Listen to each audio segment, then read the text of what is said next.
about. We are live right now. We just wait for a few people to log on in, and we can get this party started. So let's see. We got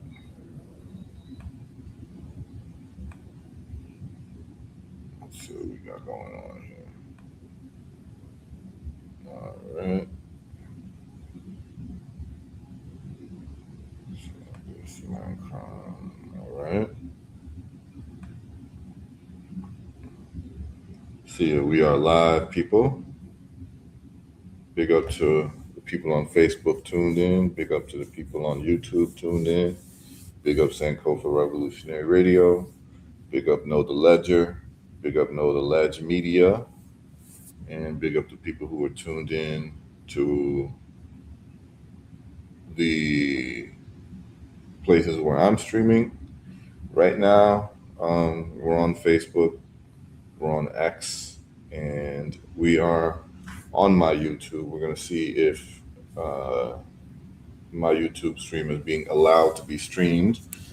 They have me on blockage, and then we'll be moving to HERUtrades.com a little bit later. Just wanted to start off and let the people on YouTube know what we got going on. But if you're tuned into YouTube through Know the Ledger or Know the Ledger Media, you can stay right there. That's fine. We won't be transferring. It seems that the financial stuff is not as sensitive as the health information. So we'll be staying on YouTube for those who are on Know the Ledge or Know the Ledge Media. And I see Sankofa Revolutionary Radio has joined us. We have gone live on Sankofa Facebook page, WSYP 95.1. And Brother Anthony, you there? Want to make sure that you're catching the feed, Brother Anthony, before we get started. You can turn off I think your mic is muted, Brother Anthony.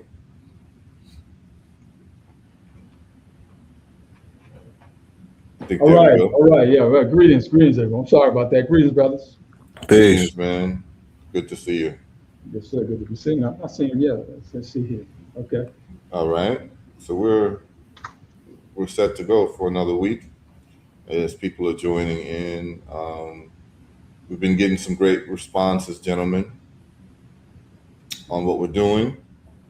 The health show that we did last Monday, for the people who may have missed it, we covered autoimmune illnesses, and I'm getting a lot of messages from folks with autoimmune illnesses, from multiple sclerosis to lupus to Hashimoto's disease and Graves' disease and a host of others, that the research that we gave people on Monday was groundbreaking for them, and they had never heard a lot of that information before.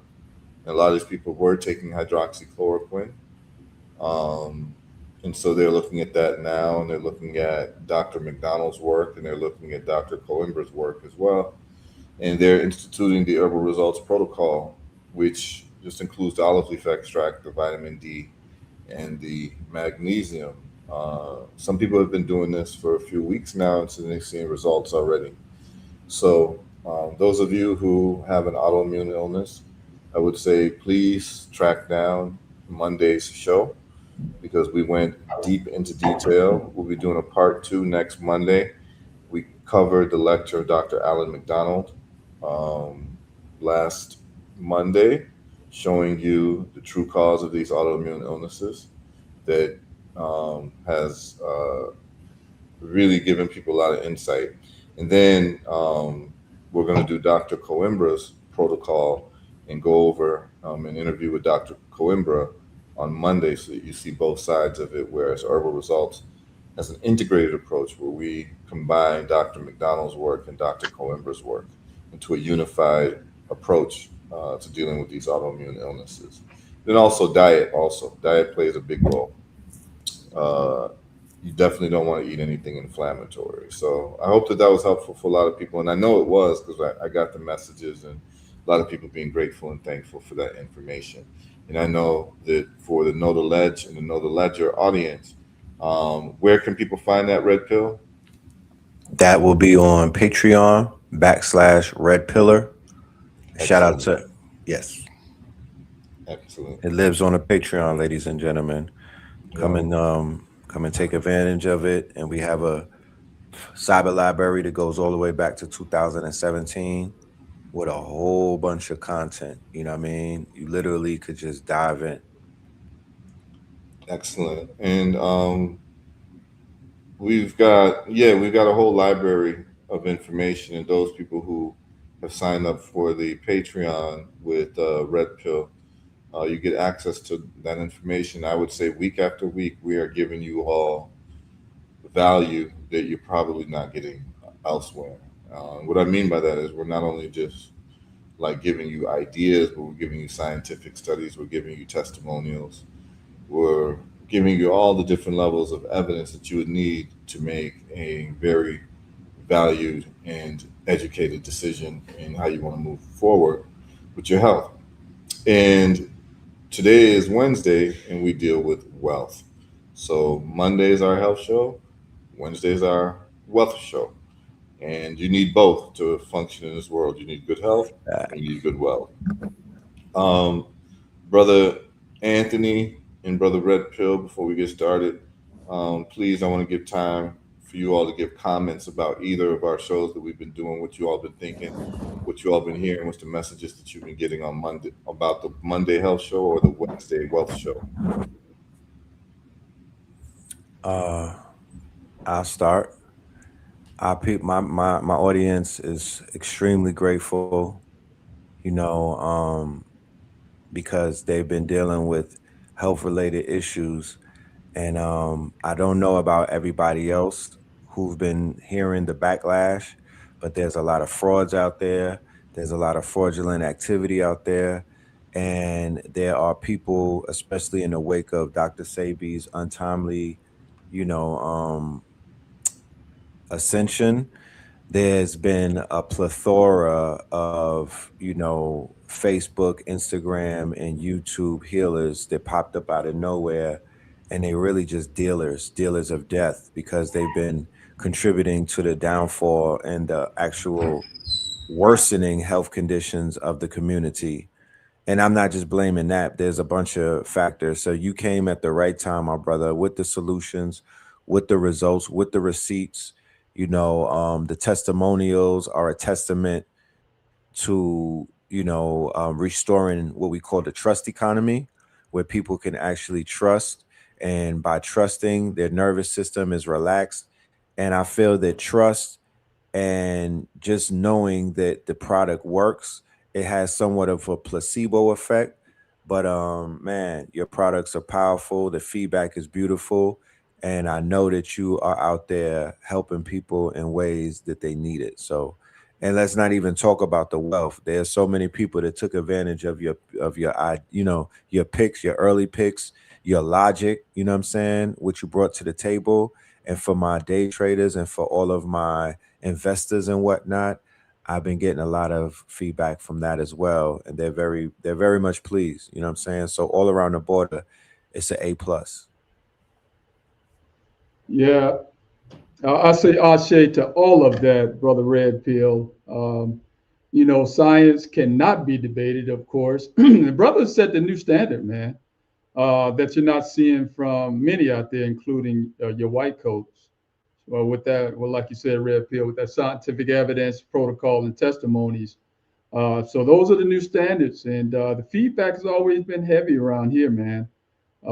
So you get testimonies from some of the callers that tune in to the station, and so and the wealth, man. What can I say about that shit? I got my own testimony about the wealth, so and going to bring more testimonies on in that area. There's some folks out there too. So yeah, bro, we appreciate what you do and what you do over on your end, Red Pill. The new standards that you brothers are setting out there is unmatched by any. So let's get it, man. Let's get it started. Thank you, brother Anthony. I appreciate you, King. And Yes, sir. likewise, um, my audience has been introduced to your channel and to your platform and what you do.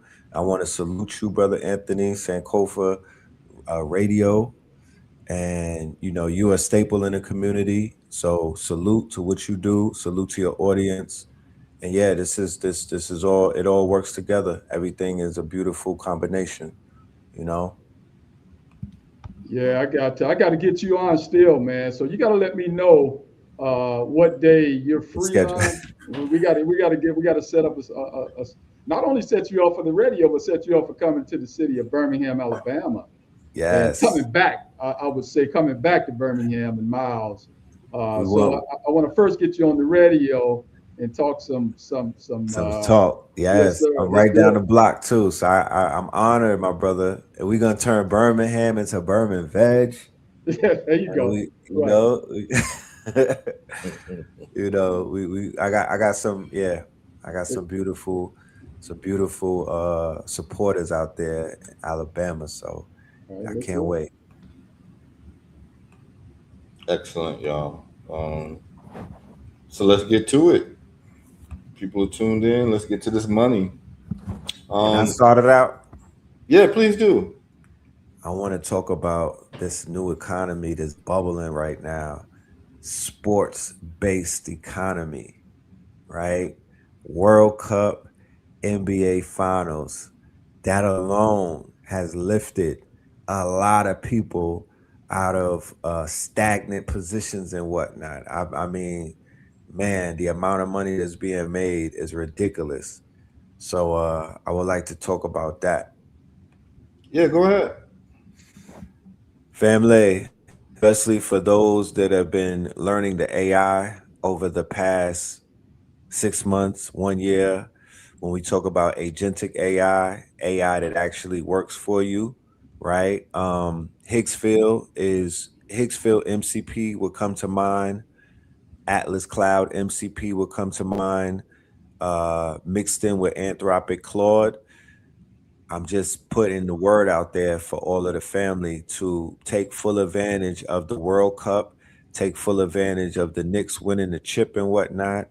It's very easy to create mock-ups now by using Chat GPT and also Nano Banana. You could create mock-ups. You could put any image that comes in, anything in your head, any idea that you have, you could now articulate it. You could design it by articulating it to the AI. You don't need to wait for a designer. You don't have to spend money on Fiverr. You could save that money for your marketing, right?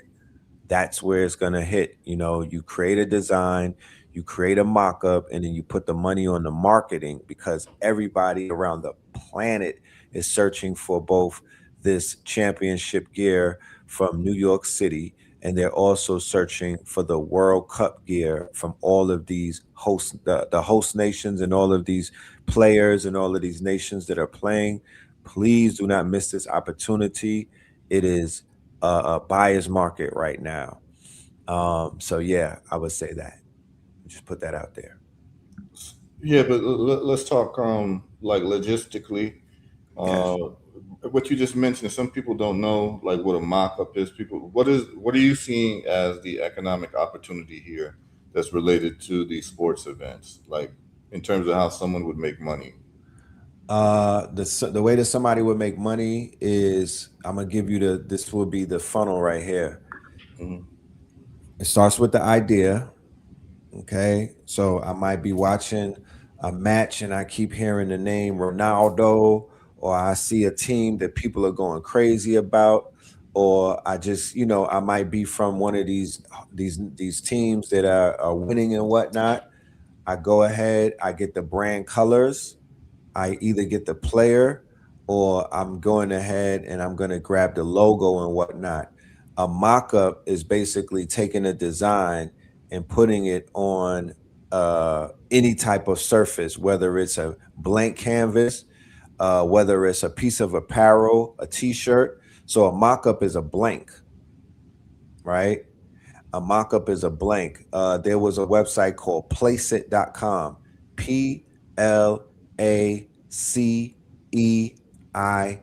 PLACEIT.com, the premier mock-up sites. And what you would do is you would create an image. I used to use Photoshop. Now I use Chat GPT image 2, or I use Nano Banana, which is a free product from Google, and basically type out a prompt. I want Messi wearing a Knicks jersey, pair of Timberlands, holding up the World Cup and the NBA Finals in both hands. Boom, press enter. It gives me an image. I take that image, right? Now I go onto the site placeit.com and I basically upload that JPEG or that PNG, drop it on a mug, a t-shirt, a hoodie, blankets, curtains, bathroom stalls, rugs, everything that you could basically throw an image on. You put those on, you put the mock-ups on those images, then you generate the image and you put it on either your Etsy site, your Shopify site, or your Facebook or your IG. You could build out these separate sites now for just merch alone. It doesn't have to be your main page. Then I'll go into Meta, which is Facebook, and I will start an ad campaign, and I will put money on these campaigns, and I will geolocate and geo-target an audience. I will find out who's out there around the world searching for the product that I just created, basically, and introduce them to the product that I have, and sit back and let nature take its course. Okay, excellent. And do you have are you going to be employing this strategy for anything that you're doing? Oh yeah. Yeah. Okay. I'm So, actually, I'll probably do on my Patreon and on my school, SKOOL, Imaginarium. I may have a public build out where I'm just going through those actual steps and show everybody the steps that it takes to do this and whatnot. And they could just copy what I'm doing and do it on their own. Rinse and repeat. You literally could do this you could start now and you could do this the whole entire year, because it applies to the Super Bowl. It applies to the whoever wins the NBLA, the World Series. It applies all around the border. But this is the best way to jump into this space right now because it's booming. So it's not stale. It's very electrified, very magnetic and whatnot. The ticker tape parade for the Knicks is tomorrow. So I would be making merch today, leading all the way up into this weekend, and then I will switch over to the World Cup. But the Knicks is gonna sell all year. right. Yeah, brother Pill, how do you get around some of those those issues with those trademarks and copyright Trademarks. issues? Yeah, yeah, the what they call intellectual property issues. Yeah. Well, there's a rule of thumb that if you could tweak something, if you could put 3 to 4 tweaks on what is known as a copyrighted logo and whatnot, then you basically own it. That's your IP. So you can't outright, thank you for bringing that up. You just can't outright take the logo of a brand and start selling that logo. You will face some type of backlash and whatnot. You don't want to be legally responsible for, what they would call bootlegging. So I would definitely tweak it a little bit. You know what I'm saying? There's Right. just certain small tweaks that you do to any type of design that could make it now yours. I got you. Okay, thank you, brother. Yeah. Change the color up, the colorway, maybe switch a word or something, add a word into some things. But yeah, there's ways around that. And of course, the proceeds could now go into SpaceX. Okay. Let's talk Proceeds. about that. Yeah, you grab the windfall of the money coming in right now, and then you put it on one of the hottest IPOs. Anthropic is lined up, OpenAI is lined up, and of course SpaceX is here. That's where I would take my let's say that I invest 5,000 into the merch, right? And then I make 10. All right. 5 is going back into the merch, and the next 5 is going to go into stocks. And then, of course, Okay. rinse and repeat. Okay. And you brought up SpaceX, and a lot of people have been asking about that. I want to give you all an analysis on SpaceX. Um, I do think it's a generational stock, but I'm also going to give you what some of the limitations I am seeing um, on SpaceX. All right. So this is going to be something that you all aren't going to be getting this type of information other places, but I'm going to share my analysis with you all. I do believe that SpaceX is a great stock, and it will be a great stock. It will be something that will be growing. However, we got to ask ourselves again. This is why I use the concept called first principles thinking.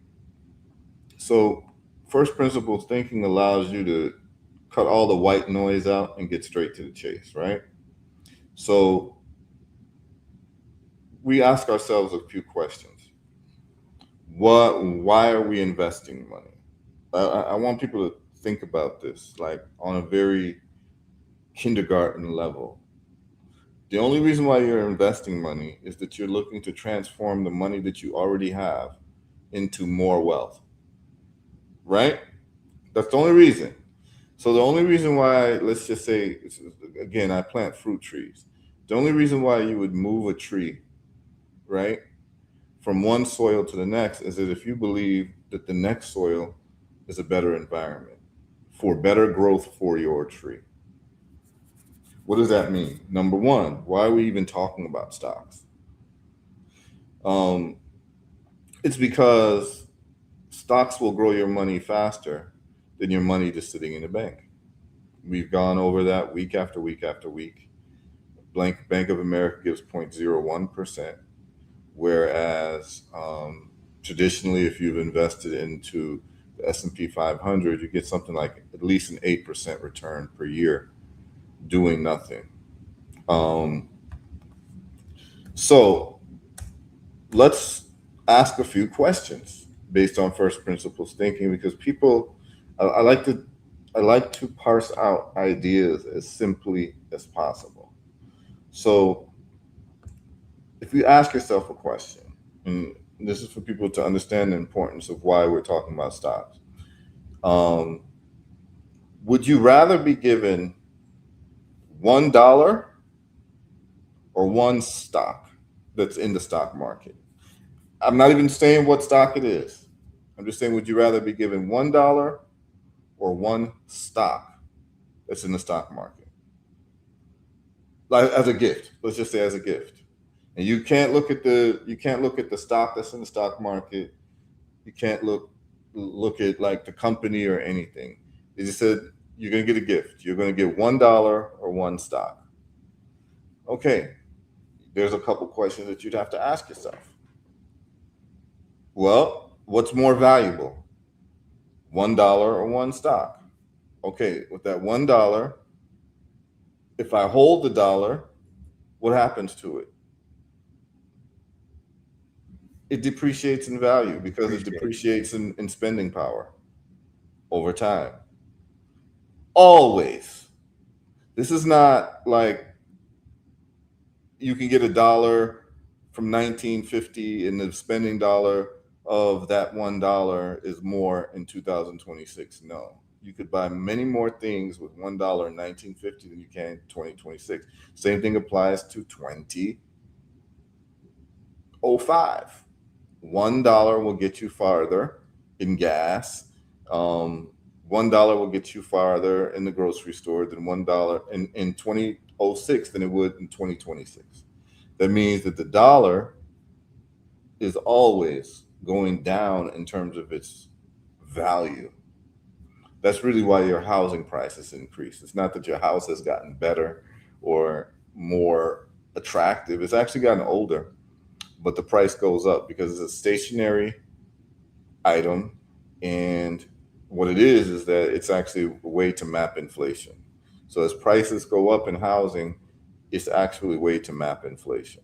And this is why people get into real estate, because the assumption with getting real estate is that the value is going to go up. It's not really the value that's going up. The spending power of the dollar is going down, because literally the house is not more valuable.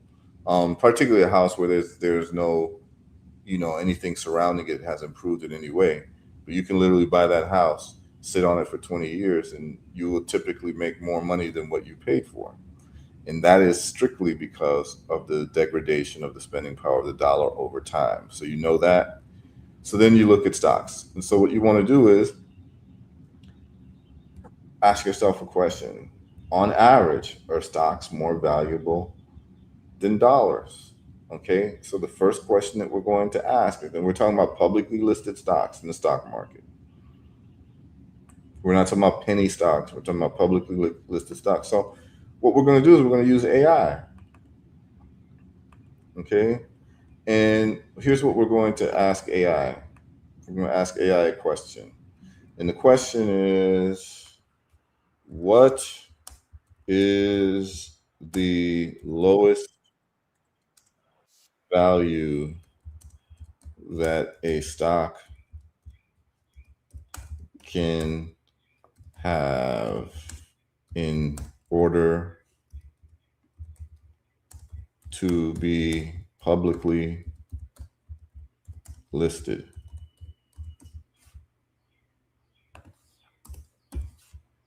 Publicly listed in the U.S. Stock Exchange. All right.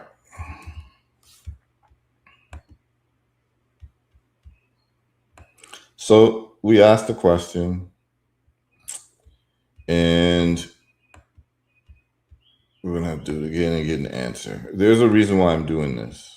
It's a very simple reason why I'm doing this. Because I need you to understand what holding on to money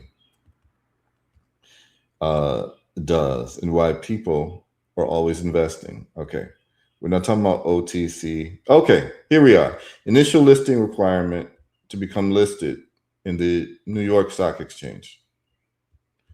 The price needs to be at least $4 a share. So a uniform $4 minimum share for all initial listings, right? So to be listed in the stock market, in the US stock market, it needs to be $4. Now they're saying that some alternative standards are a little slightly lower closing price for the day of $2 to $3. Okay, so that means that to be listed in the stock market, check this out. The minimum price to stay listed in the New York Stock Exchange is $1 per share. It has to be over $1 per share for 30% consecutive days, or it cannot be listed anymore. Okay? Listen, falling below $1 triggers a deficiency notice in a compliance period, typically 180 days, to get the stock price back up. Failure to recover leads to delisting. Okay? So, what they're telling you is that to even get listed, you have to be $4, and you have to maintain anything above $1. What does that mean for a first principles thinking approach? That means that 100% of stocks cannot get listed unless they start out over $4, which is 4 times $1. So that means that a listed stock, for it to get listed, automatically has to be 4 times more valuable than the dollar that you're holding. See, a lot of people don't have you look at these things this way, but I want you to start looking at this way. That you need $4 to buy one stock that is initially listed in the stock market, and you need at least $1 to buy one stock that stays listed in the stock market. Okay, so listen to what I'm saying is that means that one stock will always be more valuable than $1, which means that it's more valuable to get a stock as a gift. Now, a stock can range anywhere from that $1 to thousands of dollars, as we're about to see.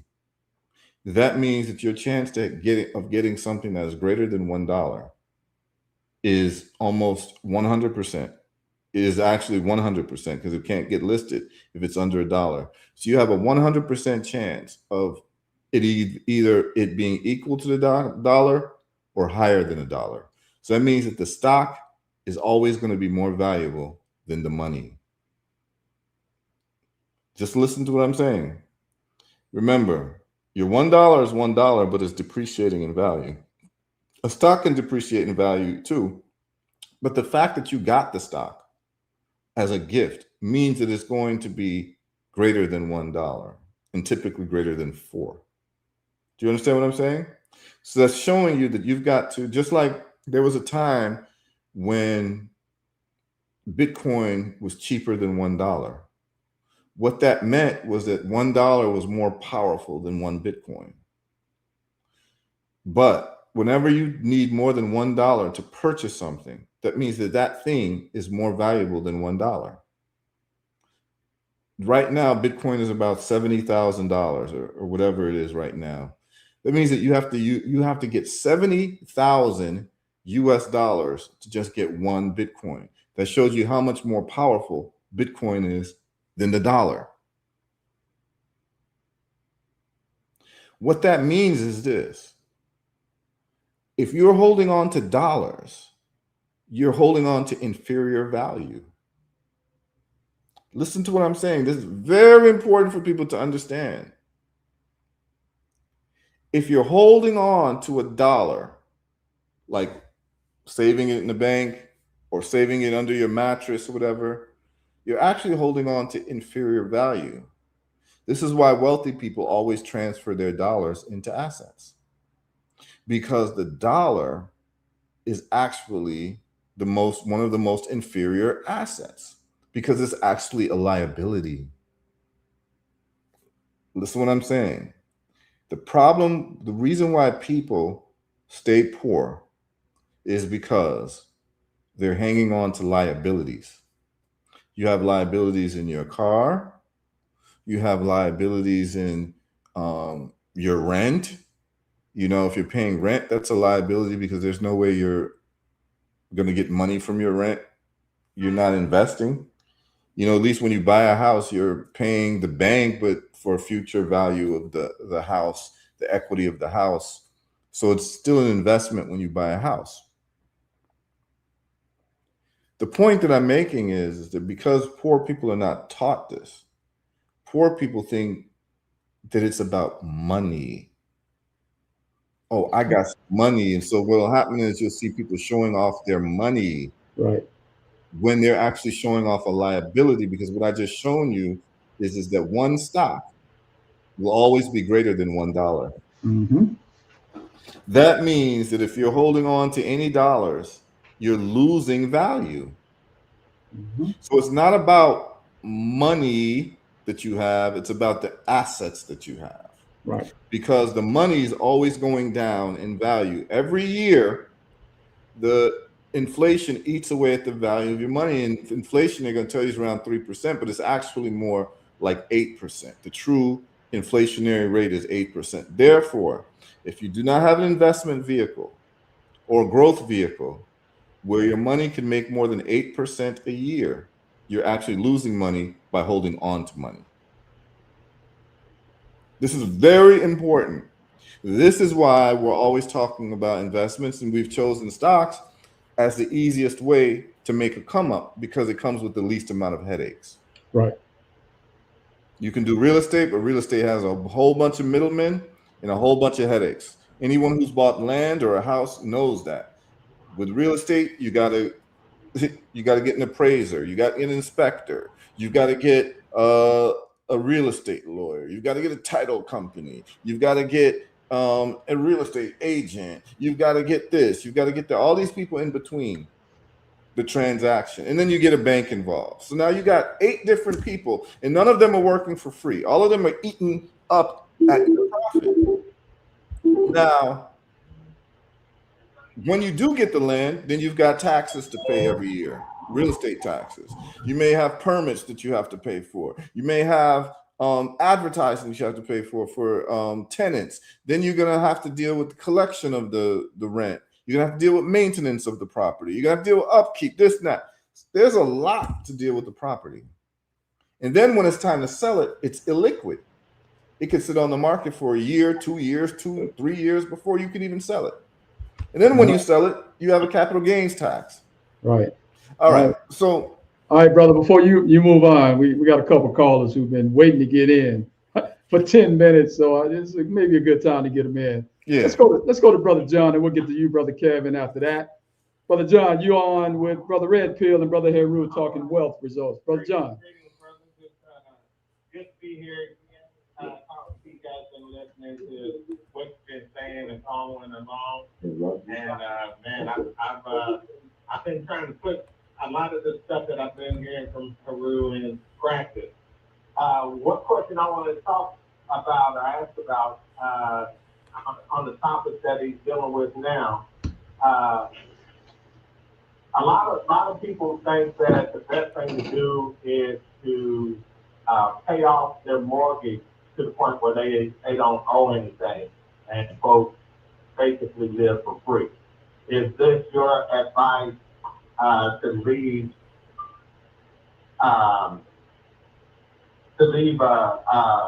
your equity in your house? Or do you have any advice on what to do with the equity in your house to invest it or just leave it as very fun? I'll yield there. Okay. So, I mean, there's different ways to pay off your mortgage, but typically if you're going to pay off your mortgage, it would be accelerated payments. So the accelerated, someone's talking about, yeah, John Ensley, don't worry. We're going to get to the SpaceX. Don't worry. Just hold on a second. We're going to get to it. And the point that I made was building up towards it, but let's just answer this question. The show that we did last week and the week before, we showed that if you'd have just dollar cost average into Netflix for 5 years, for the first 5 years of Netflix, and the dollar cost average would have been 20% of your salary. If let's say you were making $50,000 a year and you took 20% of that and you did it for 5 years, it came out to 20% of the 50,000 is $10,000 a year. 10,000 divided by 12 months would have been about $800 a month. So if you put $800 a month into Netflix, which would have been 20% of your income if you're making $50,000 a year in 2005, if you did it for 5 years, for the first 5 years, and then you stopped dollar cost averaging, in other words, you stopped putting $800 into Netflix, and you did it for 5 years, and you stopped at 2000, I think it was 2007, so it's 2002 to 2007. We calculated that you'd have, and if you held on to the shares in 2026, all those shares you'd have accumulated would be worth $22 million now. So now we're talking about opportunity cost. So the question is that $800 that you put into Netflix, should you have put it, let's just say you didn't decide to put it into stocks, you decided to pay off your mortgage early and say, I'm going to do $800 a month extra into my mortgage for 5 years. Okay. It's a 30-year mortgage. I don't know, depending on what the price of your mortgage is, maybe it accelerates you to change the 30-year to a 15-year, right? In other words, you're paying it off in 15 years instead of 30 years. Something to be proud about, right? Because now you're living without a mortgage payment. But remember, you still have real estate taxes, so you still have to pay taxes unless you monetize your house in some way. Now, here's the problem with that. Let's say that your house is worth $300,000. And you did this payment, and the house is now worth $500,000. You made a $200,000 come up, and the house is worth $500,000. And so now, let's say you own the house, and you're sitting on a $500,000 asset. That the only liability is that you have to make, yearly real estate tax payments. So now you've got a wealth of $500,000 just by sitting on your property, right? Because you got it for $300,000. You paying it off in 15 years instead of 30. You put the $800 there. Well, juxtapose that to putting the $800 a month into Netflix. You'd be sitting on $22 million.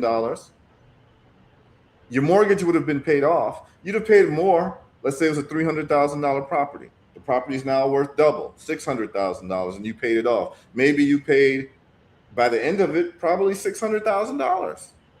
So you're at a wash. In other words, you're equal now because because of the mortgage, the way to do mortgage, you end up paying double what the actual cost of the house was. So let's just go 300 to 600. So now you paid your $600,000, but you don't have any stock in anything. Mm-hmm.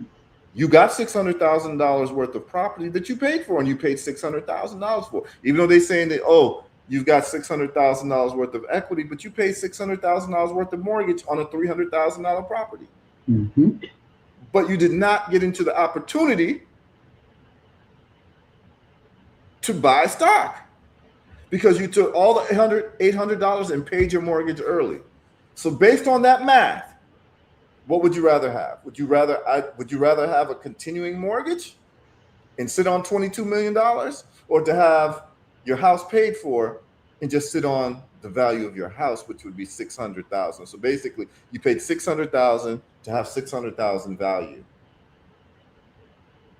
with no other value. Whereas you could have paid the mortgage, that extra $800, instead of putting it into your mortgage, you put it into a stock that grew, that gave you $22 million, which would allow you to buy several of those houses. I see. You get what I'm saying? So the point of the matter is, pay investment first, pay debt second. My thought process is, I'm close to that age where, I've been at my house for only some odd years. And so I'm getting close to that 30. And so, understanding what you're saying, I'm not paying that extra in on the house, but to pay it in on your stock and stuff. Now that I'm getting close enough to where sooner or eventually my house will be paid off, should I utilize that money in the stock market versus just letting it sit there? I hear you. Right. So when you're talking about the equity, you're talking about a home equity loan? It depends on your cash flow situation. Or you're talking about the money that you'd have paid for your mortgage, you transferred over now into buying stocks. Is that what you're asking? More on the home equity loan. Yeah, so now you're getting a loan. You're getting a loan to buy stocks. I wouldn't necessarily advise that. I say you use extra cash flow.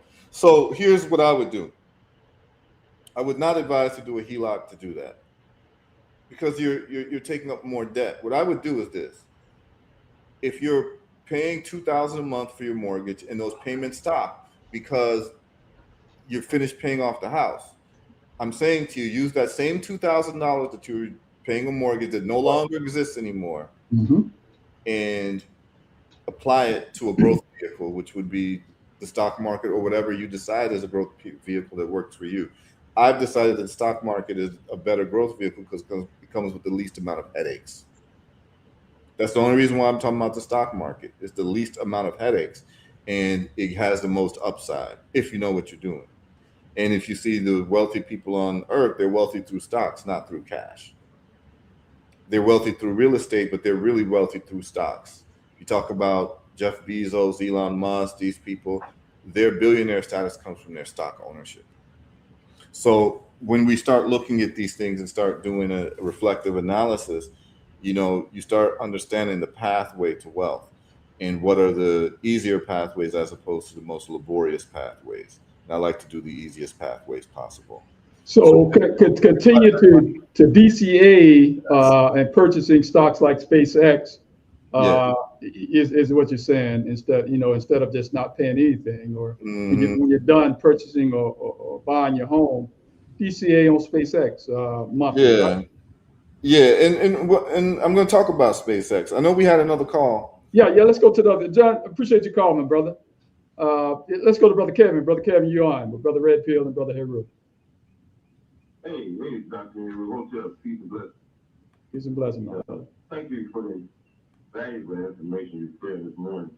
I was going to ask you what's a good stock to go into. As you mentioned, I heard you say SpaceX, but I know they've been doing some renovations. I know some people in Houston will talk about how much they're building down there. And basically, that's one thing. Two questions. One, start off in stocks. What would be one you just suggest that we get into?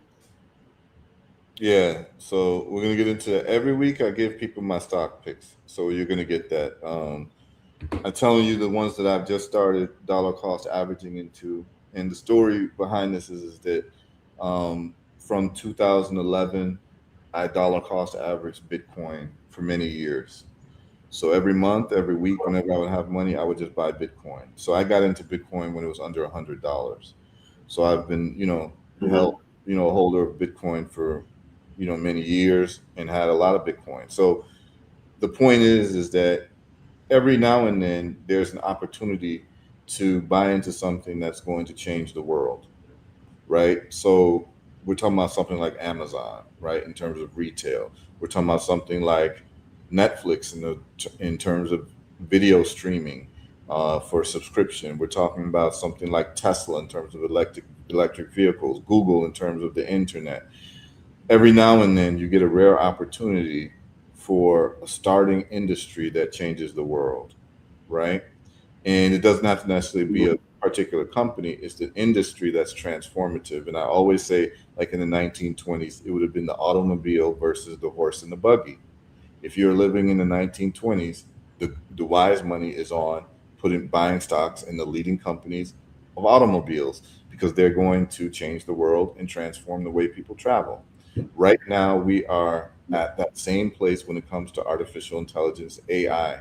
AI is actually more transformative than any of those things I listed before in terms of what it can do, because it's the first time in which we have a technology that can teach itself without human intervention. This is a big deal, y'all. It transforms everything.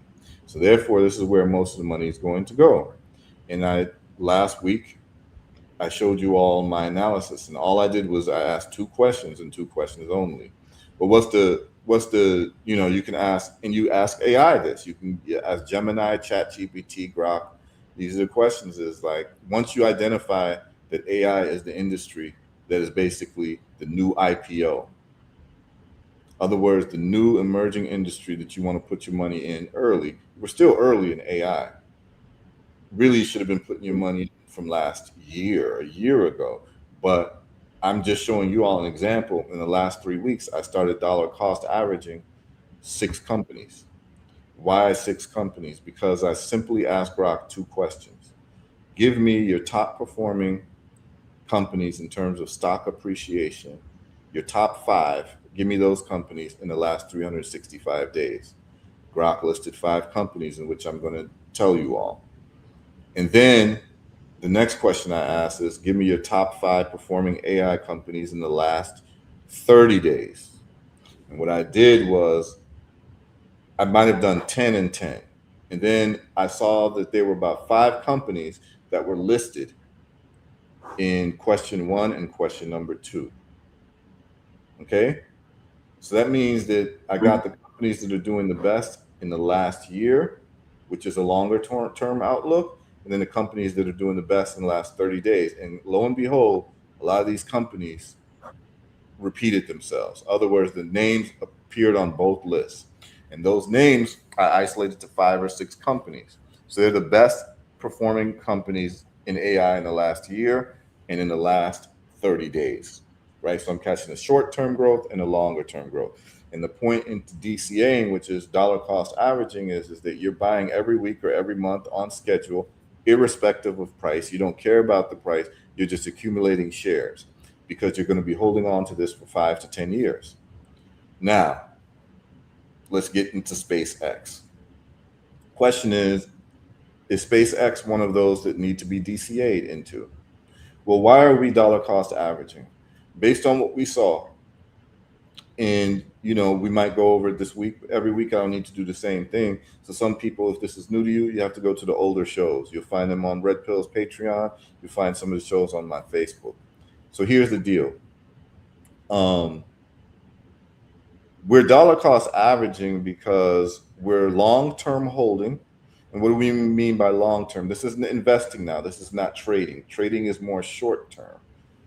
When you're dollar cost averaging, you're buying stock in and of itself. This is not stock options. That's a whole different game. When you're buying a stock, you want to hold on to that stock for 5 to 10 years because you have a thesis. And this is a new industry, and you're picking the leaders of that industry, and you're going to hold on to that stock for 5 to 10 years. And sometimes you're going to hold on to it for 2, 3, 4, 5 generations. This is what wealthy people do. They gift stock as inheritance to their children. I've told you all about the guy I met about 20 years ago. I met a man on the beach, and I think he had like 8 million shares of Coca-Cola that he inherited from his grandfather, that his grandfather gave to his father gave to him, and is built up to 8 million shares. So grandfather started buying Coca-Cola shares in the 1950s, and he started buying shares with a portion of his salary every 2 weeks. And by the time he retired, he was a wealthy man, and he died, and he gave the shares to his only son. And then his only son had 3 children, continued the same thing, and gave shares. I think he died with like 20 million shares and gave them to his children. And then his children continued the family strategy of buying Coca-Cola shares. And the funny thing was that this guy told me he doesn't even drink Coca-Cola. He doesn't even buy Coca-Cola, but he buys Coca-Cola shares. He told me he was sitting on 8 million shares in 2020. No, not 2020. This was 20 years ago. In 2006, I met this guy on the beach in Miami, right? And he had 8 million shares at the time. And I always tell people, we can do the math. Presently, I'm going to show you all, and then we're going to get into the SpaceX analysis. This is very important. But there's a lot of people who are tuning into this for the first time and just kind of getting a sense of what's going on. So Coca-Cola right now is around $80 per share. I'm going to share the screen with y'all. I'd like to give receipts and what I'm talking about. Let's go here, entire screen, share. Okay, so Coca-Cola is worth, according to this right now, $79.25. Okay? This gentleman had 8 million shares in 2020. If he didn't buy any more shares and he's just still sitting on 8 million shares, which I doubt, he might have double by now. Who knows? But in 2006, when I met him, he told me he had 8 million shares of Coca-Cola. Coca-Cola right now is $79. So I'm going to multiply this by 79. He's sitting on $632 million as of today. Okay? If he hasn't bought any shares, he's probably doubled the shares by now. He said, because that's just what they do. Because you can actually take dividend payments and just put it right back into shares, right? So he probably has double this. So he's probably sitting on $1 billion today. But let's just say he just stopped buying and he just has his 8 million shares. Well, it's $632 million. This is what dollar cost averaging does for you all, okay? Now, what I want to do is talk about SpaceX now. I told you all SpaceX is a generational stock. Why is SpaceX a generational stock? It's a very important stock because I'm very clear on what Elon Musk is doing. And I'm going to stop sharing. We're going to remove this. So here's the deal, y'all. The reason why SpaceX is so important is because SpaceX was the first company to solve the problem of reusable rockets. Space travel was prohibitively expensive because you could only use a rocket one time. Elon Musk, through first principles thinking, said that there is nothing going to happen with space travel or space industry unless we can take the price of travel down. And you can't take the price of travel down if you can only use a rocket one time. Imagine the commercial airline industry. If you had to fly from New York to Florida, you can only use the plane once. A ticket would cost maybe $10,000. Right? Because you have to pay for that plane that you can only use one time. But because you can use a plane over and over again, the price goes down. Okay. SpaceX solved that problem. They spent all their money and solved it from a first principles approach. Because they solved it, they have a damn near monopoly on space industry. Why is the space industry important? Well, everything is moving to satellites. And so you have governments taking satellites to space and businesses taking satellites to space, whether it be internet businesses, information businesses, what have you. So that's $1 billion industry in and of itself. Basically, SpaceX, their business model is that they are a U-Haul truck. to take things to space for people. Okay. The other side of SpaceX is that the internet company, Starlink is part of it, where you basically don't have an internet service provider that's terrestrial or geolocated. So, like for instance, you're paying your internet bill, but your internet bill is really just like in terms of your Wi-Fi is just for your house, right? You can't move with it. You can move with your data, but then that data plan is geofenced too, right?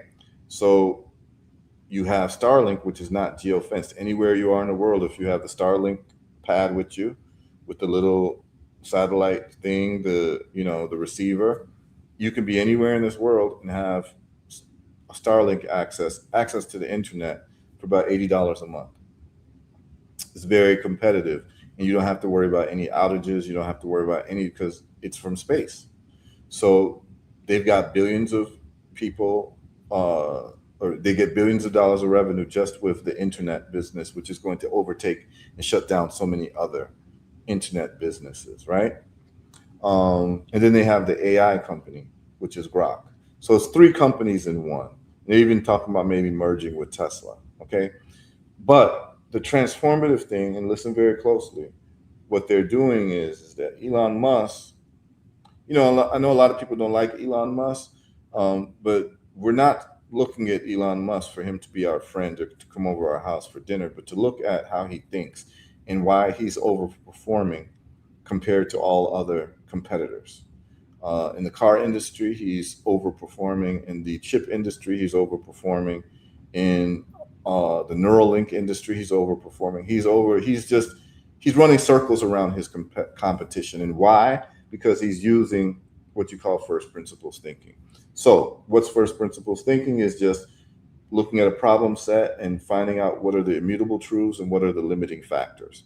Well, the greatest limiting factor, what's the immutable truth of AI? Well, the immutable truth is that it expands in terms of knowledge every single day or every single minute, because it's getting all the information and building up on more and more information. So it is ever expanding. So when something is ever expanding, what is the limitation? The limitation is whatever restricts it from expanding, which is memory. And the memory has to be fueled by energy. So the greatest limiting factors in AI is memory and energy. He decided that he's going to start looking at making chips because Tesla makes his own chips for his full self-driving, which is an AI. So basically a Tesla car is literally AI on wheels. The fact that it can drive you anywhere. I mean, like literally you could put in an address, it'll drive you to that address. I'm talking about people have done cross-country US road trips from New York to California with full self-driving, where they didn't intervene at all and the car drove them from their New York address to their California address. This is where it's at right now. Okay. So Tesla is involved in AI. SpaceX is involved in AI. Now here's the deal. This is what Elon Musk recognized. He recognized that you have compute space and you have energy as the limiting factors. If you solve these things, you'll control the AI industry. Just like if you solve the reusable rocket problem, you'll control the space industry. He recognized this just like he understood if you solve the battery problem, you'll control the EV market. Okay, so check this out. And you all, and anyone who's interested in entrepreneurship, you really should look into what Elon Musk has to say about entrepreneurship and science and the way he approaches things. You don't have to listen to what he has to say about politics or social anything. None of these entrepreneurs like us anyway. But the point is that you can learn from anything that you can learn from. That's the point. That's when maturity is that you can hold your nose and still learn from somebody you don't like. Okay. Right. Before you go further, Brother HERU, I hate to interrupt. Let's go back to the phones, man. I think this call has been patiently waiting. 510, you're on with Brother HERU and Red Pill. All right. We can't hear you, 510. Unmute yourself. Hello? Yeah, go ahead. We hear you. Hey, what's good with the brother? Everything's good over here, my brother. Okay, y'all can hear me fine? Yeah, we hear you good. Okay, My name is Rob.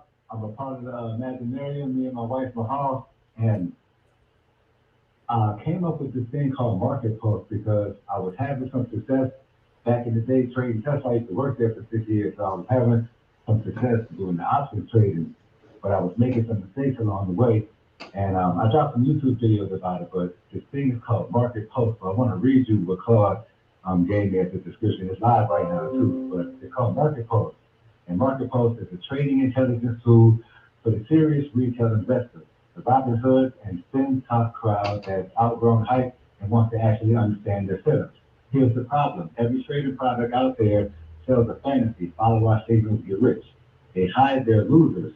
We do the opposite. Market Pulse runs a transparent technical engine, RSI, MACD, trend confirmation across time frames, and every signal we generate is backed by a proof mode, a back test that replays the exact live logic over 2 years of real market data and shows you every win and every loss, net of fees and slippage. We even built walk forward testing to prove the edge holds out of samples. Our honesty is the most. We published a 5-part video series breakdown real trades, including ones where our own tool lost just by holding stock. That's what you were talking about, the dollar standing still. That builds the one thing that this place has none of, trust. It's live today. Pure Python, no install friction, selling on Gumroad, open on GitHub. The latter goes from a free tier screener to a pro tier to an autopilot layer, a paper-first trading agent on Alpaca that proposes trades and waits for your approval with hard spin caps and circuit breakers baked in. We're not selling a money printer. We're selling the truth. And in this market, the truth is the product nobody else will ship. That's what the Claude breakdown gave me after running field tests on this thing all day and all night, over and over and over.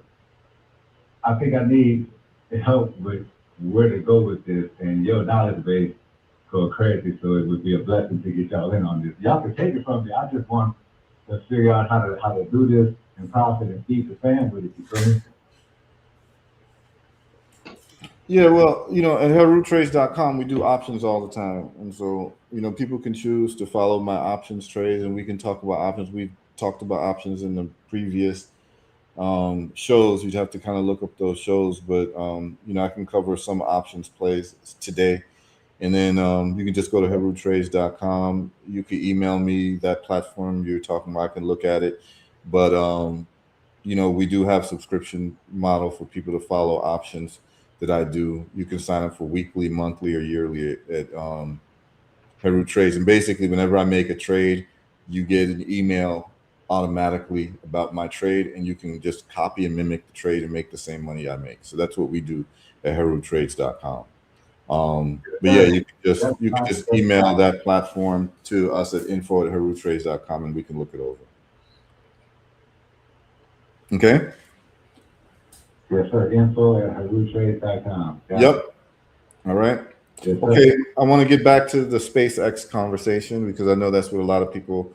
So we were on the limiting factors for AI, which is memory, compute space, and electricity power. So what they figured out is that in terms of the existing electricity grids that we already have, the amount of electricity that AI needs, we just don't have enough. We don't generate enough. And so there has to be new generation capacities. And they're looking at nuclear. They would love to do solar, but solar has a limitation. You can't get electricity at night with solar. So you need batteries. So then it becomes more expensive, right? So Elon Musk mapped this whole thing out because remember, he has an energy company. Remember that Tesla also does solar installs. As a matter of fact, many homes have Tesla solar roofs. And so he's been, in the solar industry for a long time.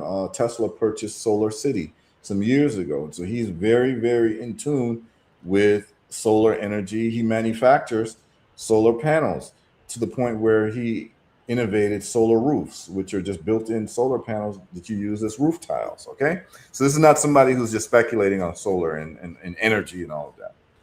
So he realized that you're going to need data centers all over the place. and you're going to need electricity.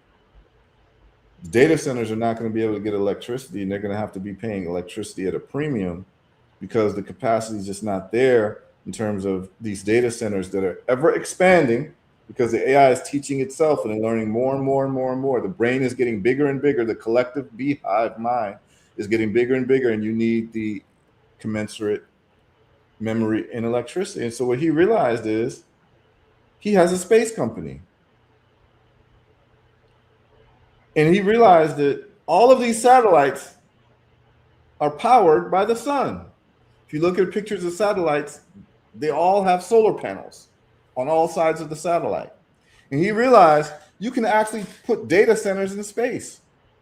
Here's why solar works in space better than on Earth, because in space, there's no atmosphere and there's no blockage of the sun. So you can have the satellites pointed directly at the sun 24 hours a day. There is no darkness. There is no 12-hour, nighttime in space. And so you get continuous sun, and you don't need batteries anymore in space. So he did the math and he figured out all of these data centers could just be in space. So what he's doing now, because he owns a space company, is he's looking at putting data centers in space and having them powered by solar panels.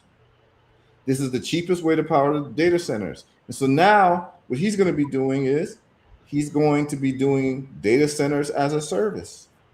So all these companies that are doing data centers on land, they're going to be paying almost 10 times more for electricity. So what are they going to do? They're going to lease out data center space in space from SpaceX. This is what's going to happen because electricity is going to be cheaper in space. So he's going to have a monopoly on almost all the data centers, even if those data centers are being used by his competitor AIs like Gemini and ChatGPT. All of these places are going to have to lease data centers from him because he's going to be able to deliver electricity at a much cheaper rate than anyone can on Earth. That's a monopoly, y'all. This is going to happen 5 to 10 years from now, but I'm just telling you all where this is going. Data centers are going to go to space because electricity is going to be cheaper. They're just going to run them in space. And there is no limitation in space in terms of real estate. Okay? So this is going to be like a very, very serious thing. Someone says, how are they going to cool them? They're going to cool them in space. Space is pretty cold. And not only is space pretty cold, they'll just cool them the way they cool them. You'll have your fans and you'll have as long as you have electricity, you can cool. Okay? So they're going to be getting electricity from the sun through the solar panels 24 hours a day without any break in direct sunlight. And so this is where SpaceX is going. But I had to ask myself a question. When we're investing, and this is where I think the brother wanted to get to. Thank you for your patience. The brother's Ja something. I forget his name, but the brother's like, let's get to SpaceX. I think Ja Ensley. All right, Ja Ensley, here's your part. Okay? The reason why we dollar cost average is because we're looking for at least 10x exposure. 10x exposure means that whatever we're putting our money into, we would like to see the stock grow at least by 10 times. So if it's $100 a share today, we'd like it to be at least $1,000 a share in the next 5 to 10 years. That's the only question you're asking when you're dollar cost averaging. Does this particular company have the opportunity to 10x within the next 10 years? That is the question that we're asking. Okay, so here's my analysis, and I need everyone to pay attention to this. Okay? We now go to Grok. And we're going to ask a few questions. The only question I want to know if I'm dollar cost averaging into SpaceX is, will SpaceX reliably and predictably 10x within the next 5 to 10 years? Okay? All right. Check this out. So the question I ask is, what is SpaceX capitalized at as of today? Does everyone see this? Can you see this? My first question, what is the present valuation of SpaceX stocks? Grok tells me as of June 14th, SpaceX capitalization is approximately $2.1 trillion. So SpaceX is valued at $2.1 trillion in terms of its capitalization, which means that that's the economy of SpaceX. Okay? SpaceX is in terms of the shares. Okay, you just do the share price times the outstanding shares, and you're going to get your valuation, and is at $2.1 trillion. Okay. All right. The next question is, if I needed to 10x, that means that the market cap needs to be what? $20 trillion. Need y'all to listen carefully to what I'm saying. If SpaceX is capitalized at $2.1 trillion now through the stock market, for us to get a 10x, it needs to be capitalized at $20 trillion. That means that the stock price has to 10x, which means that the value of the capitalization needs to 10x, which is $21 trillion. So then I ask myself a question. 10 years, 5 years, $21 trillion. What does that look like? So I asked, what is the US GDP in 2025? The US GDP is $30 trillion as of 2025. And then it talks about the growth of GDP, because this is what you need to find out. Then I asked, what is the global GDP? I need you all to remember these numbers. We're talking 2 trillion for SpaceX, 30 trillion for the US economy, and 118 trillion for the world economy. So as of mid-2026, the global GDP on Earth for the whole planet Earth is $118 trillion. Remember, SpaceX is valued at $2 trillion. Okay. What's my next question? My next question is, what is the projected, based on historical rate of GDP growth, what is the projected GDP of the United States in 2031? That is 5 years from now, y'all. Because you always have to think ahead when you're doing stocks and investing. You're looking at 5 to 10 year horizons, at least. So based on historical trends, the GDP is projected to be $37.8 to $41 trillion. Let's just go with $41 trillion. The GDP today, or as of 2025, is 30 trillion. So they're looking for GDP to rise another 10 trillion by the next 5 years. Okay? 30 trillion will be the projected GDP in 6 years. We're asking if SpaceX can 10x in the next, which is basically 1,000% in the next 5 years. Well, remember, 10x means that it has 20 trillion. That means that in 5 years, by 2031, we're looking for SpaceX to reach 20 trillion, but the US economy would only be 30 trillion. Do you see the problem with that?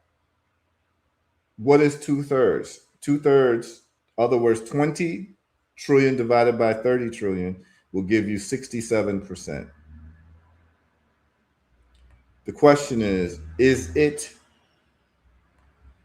feasible and is it realistic that SpaceX would be 67% of the US economy in 5 years?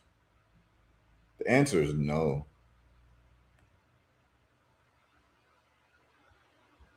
The answer is no. I don't expect, as well as I expect SpaceX to do, I do not expect SpaceX to be damn near 70% of the US GDP. That's not realistic. Either the GDP is going to have to grow exponentially more, That's the only way, because I don't expect SpaceX, the economy of SpaceX, to be close to 70% of the US economy. That is what it would have to be for SpaceX to 10x. So my only question as an investor is, what are my best 10x opportunities?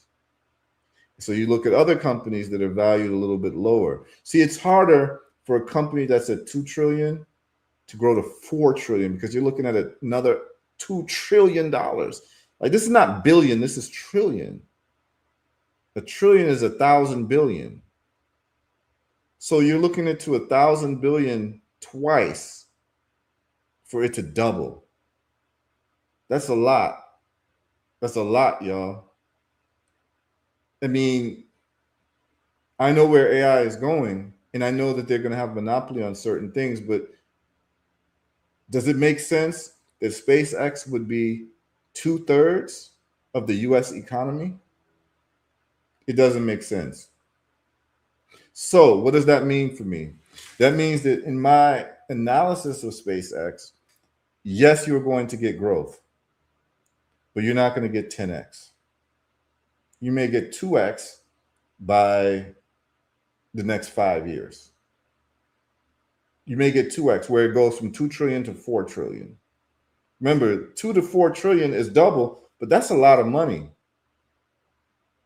That's a lot of money.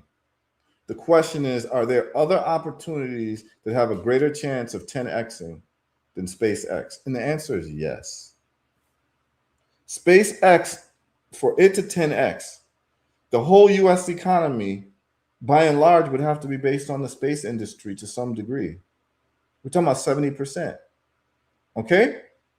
So let's look at what has already 10x'd and why I'm looking. Okay? So we're gonna go over the ones, the picks that I have that I'm dollar cost averaging into, and then I'll let you all know how I'm doing. And remember, I just started, I've been dollar cost averaging, I did it for about 10 years with Bitcoin, from 2011 to 2021. I dollar cost averaged Bitcoin for 10 years. Almost every week I put money into Bitcoin. From 2015 to about 2023, I dollar cost averaged Tesla. Okay, and so suffice it to say, I've done very well, right? And this is why I'm economically free. So I'm talking from experience. And I used to post this on Facebook all the time. You all need to get Bitcoin, you all need to get Tesla, because I understood where the world was going, right? I understand where the world is going also in terms of AI, and AI is going to be more explosive than Bitcoin and Tesla, okay, as companies or as properties. So I began dollar cost averaging again, as you all know, in real time, maybe 3-4 weeks ago. And so I asked the questions about what companies in AI are performing the most, right? The best. And so here's the companies. I'm about to give you all the list of companies. And I'm going to show you all, I'm going to give you all transparency, how they've been doing. Okay, so we're going to go one by one. You all can take notes, because a lot of times I end up repeating myself and people are asking the same questions, but we're going to get into this. Okay. The first company that was number one in terms of weekly and monthly, remember I asked 2 questions, and we're going to juxtapose this to SpaceX. Very important. We're looking for, if you want to 10x SpaceX, it's got to go from 2 trillion to 20 trillion in a $30 trillion US economy by 2025. All right. So the first company that was number one, according to AI, for the last year and the last month was SanDisk. Okay. So what we're going to do is we're going to share what's been going on with SanDisk. And this DCAing is what you call getting rich slowly. What I'm talking about slowly is 5 to 10 years, okay? So SanDisk, everyone sees this. SanDisk is number one. SanDisk in the last day is down 0.06%.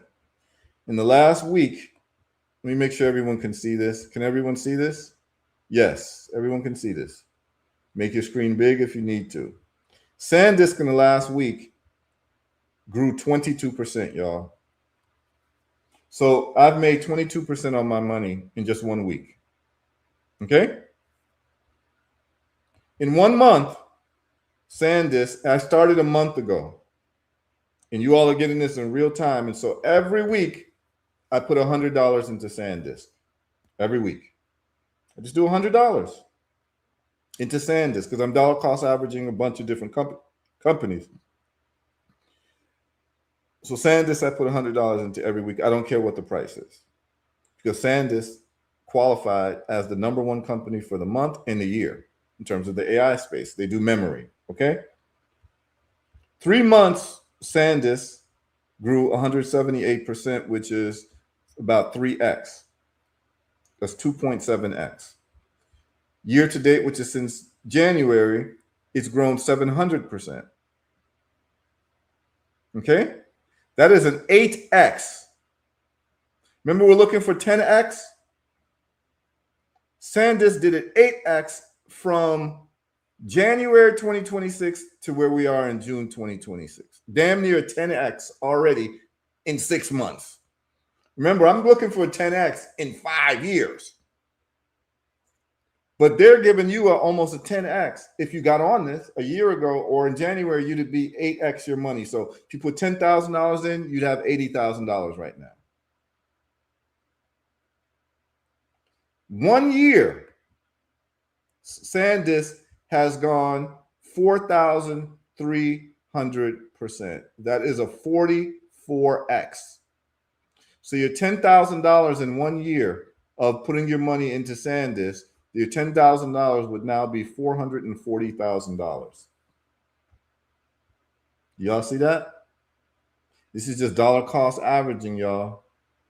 Or if you want to front load it because you knew something about SanDisk, you put it in, but it's just taking off now. Okay? You would have gotten 44x times your money with SanDisk. Okay? With no headache. You're just putting your money in and it's just growing. Okay? And of course, you find out. So in 1 month, I've already made 47% on my money since I started dollar cost averaging. And I'm going to be doing this for the next 5 to 10 years. And this is the attitude that you need to have, because what we are is essentially we've caught the plane on the runway as it's taking off.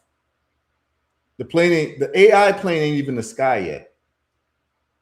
It's still on the runway, y'all. It is speeding up before it even takes off. And before the takeoff, SanDisk is giving you 44x. That's the 10x we're looking for already. Okay? The thing is that you go with the winners, y'all. You go with the winners.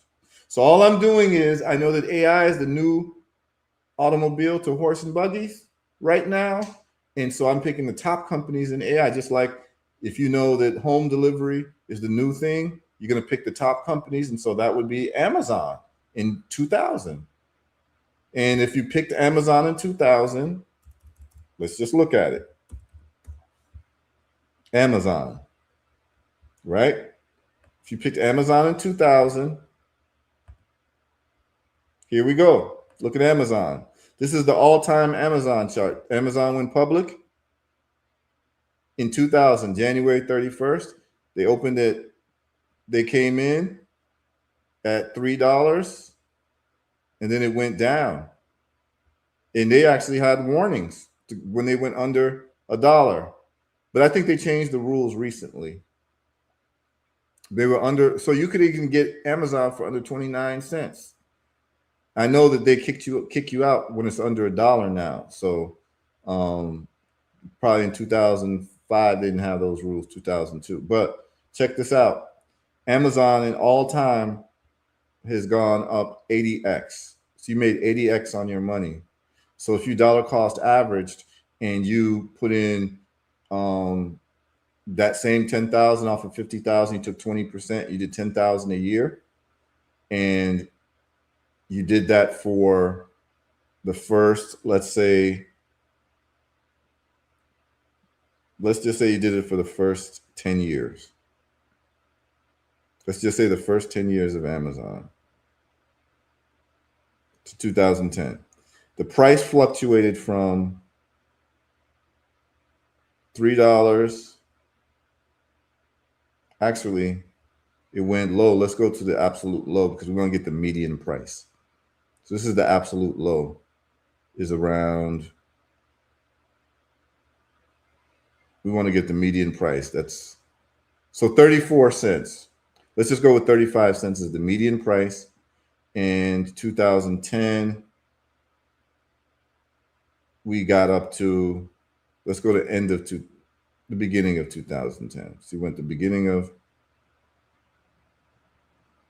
2000 to 2010. Okay, January 2010, $6. So we're gonna do, let's just do some math again, y'all. I want to show you all this. Let's do the calculator again. We're gonna do the calculator. We're gonna remove that, and let's do the calculator. I want to show you all how much money you'd have had buying Amazon stock for 10 years after they did their IPO. Okay? Because let's say you just knew that retail was going to change, which was actually kind of predictable, right? If we go by the concept of we choose what is cheaper, easier, more convenient, and more efficient, and that is going to be the prevailing technology of the day. Okay? All right. So we went from 35 cents to, I believe it was $6. Let me confirm that. Yeah. 2010, we got to $6. Yeah. So let's just go $6. Okay. 35 plus. Now this is not exact, but it's going to give you the median plus $6. So 635, the median will be half of that. So divided by 2, or the mean would be half of that. Okay. So your average cost, let's say, is $3. And let's just say that you put $10,000 a year, which is $800 a month, which is 20% of your income. Okay. You put 20% of your income if you were making $50,000 a year. So that comes out to $10,000 a year. Let's just say roughly $10,000 a year. Okay. If you did that for 10 years, that's $100,000. Okay. So let's just say that you put in $100,000 and your price per share was $3 per share. Okay. So now we're going to find out how many shares you have. 100,000 shares divided by the cost of what was it, 375? Was it $3.75? Can someone remind me? Let me go back to the chat and see. Was it 375? Can someone remind me? Was that number $3.75? I don't want to have to do it over. Just tell me, was it 375? Was it $3.75? Anybody in the chat? I know it was $6. Here, I'll do it. It was $6.35. Okay, we're going to do $6.35 divided by 2. Okay, it was actually $3.17. Okay, so what we're going to do is go back $3.17.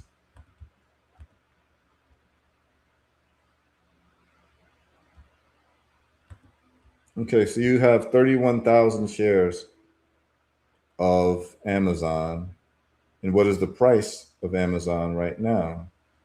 The price of Amazon is $241. So you're going to multiply that by 31,000 times 2 41. You're sitting on $7.6 million for that 10-year dollar cost averaging of 20% of your income if you're making $50,000 a year. So $800 a month, you disciplined yourself and said, I'm not going to waste this money on XYZ. I'm going to dollar cost average into a technology space that is going to change the world, because I know that retail is going to be moving to something more convenient where you don't have to go to the store comes to you. That's what Amazon did. That's the problem they solved. The store comes to you. They started out with books, and then they realized they weren't in the book business. They were in bringing the store to you business. And if you realize that, just like you'd have realized that with Netflix taking over Blockbuster, you would have capitalized on that and you'd be sitting on $7.6 million. And that's with you stopping this in 2010 and just holding on to the shares. So you see why the wealthy get wealthy, because they're transferring their dollars for stock. That's what buying stock is. You're transferring your dollars for another medium that grows faster than dollars. Okay? This is very important to understand these concepts.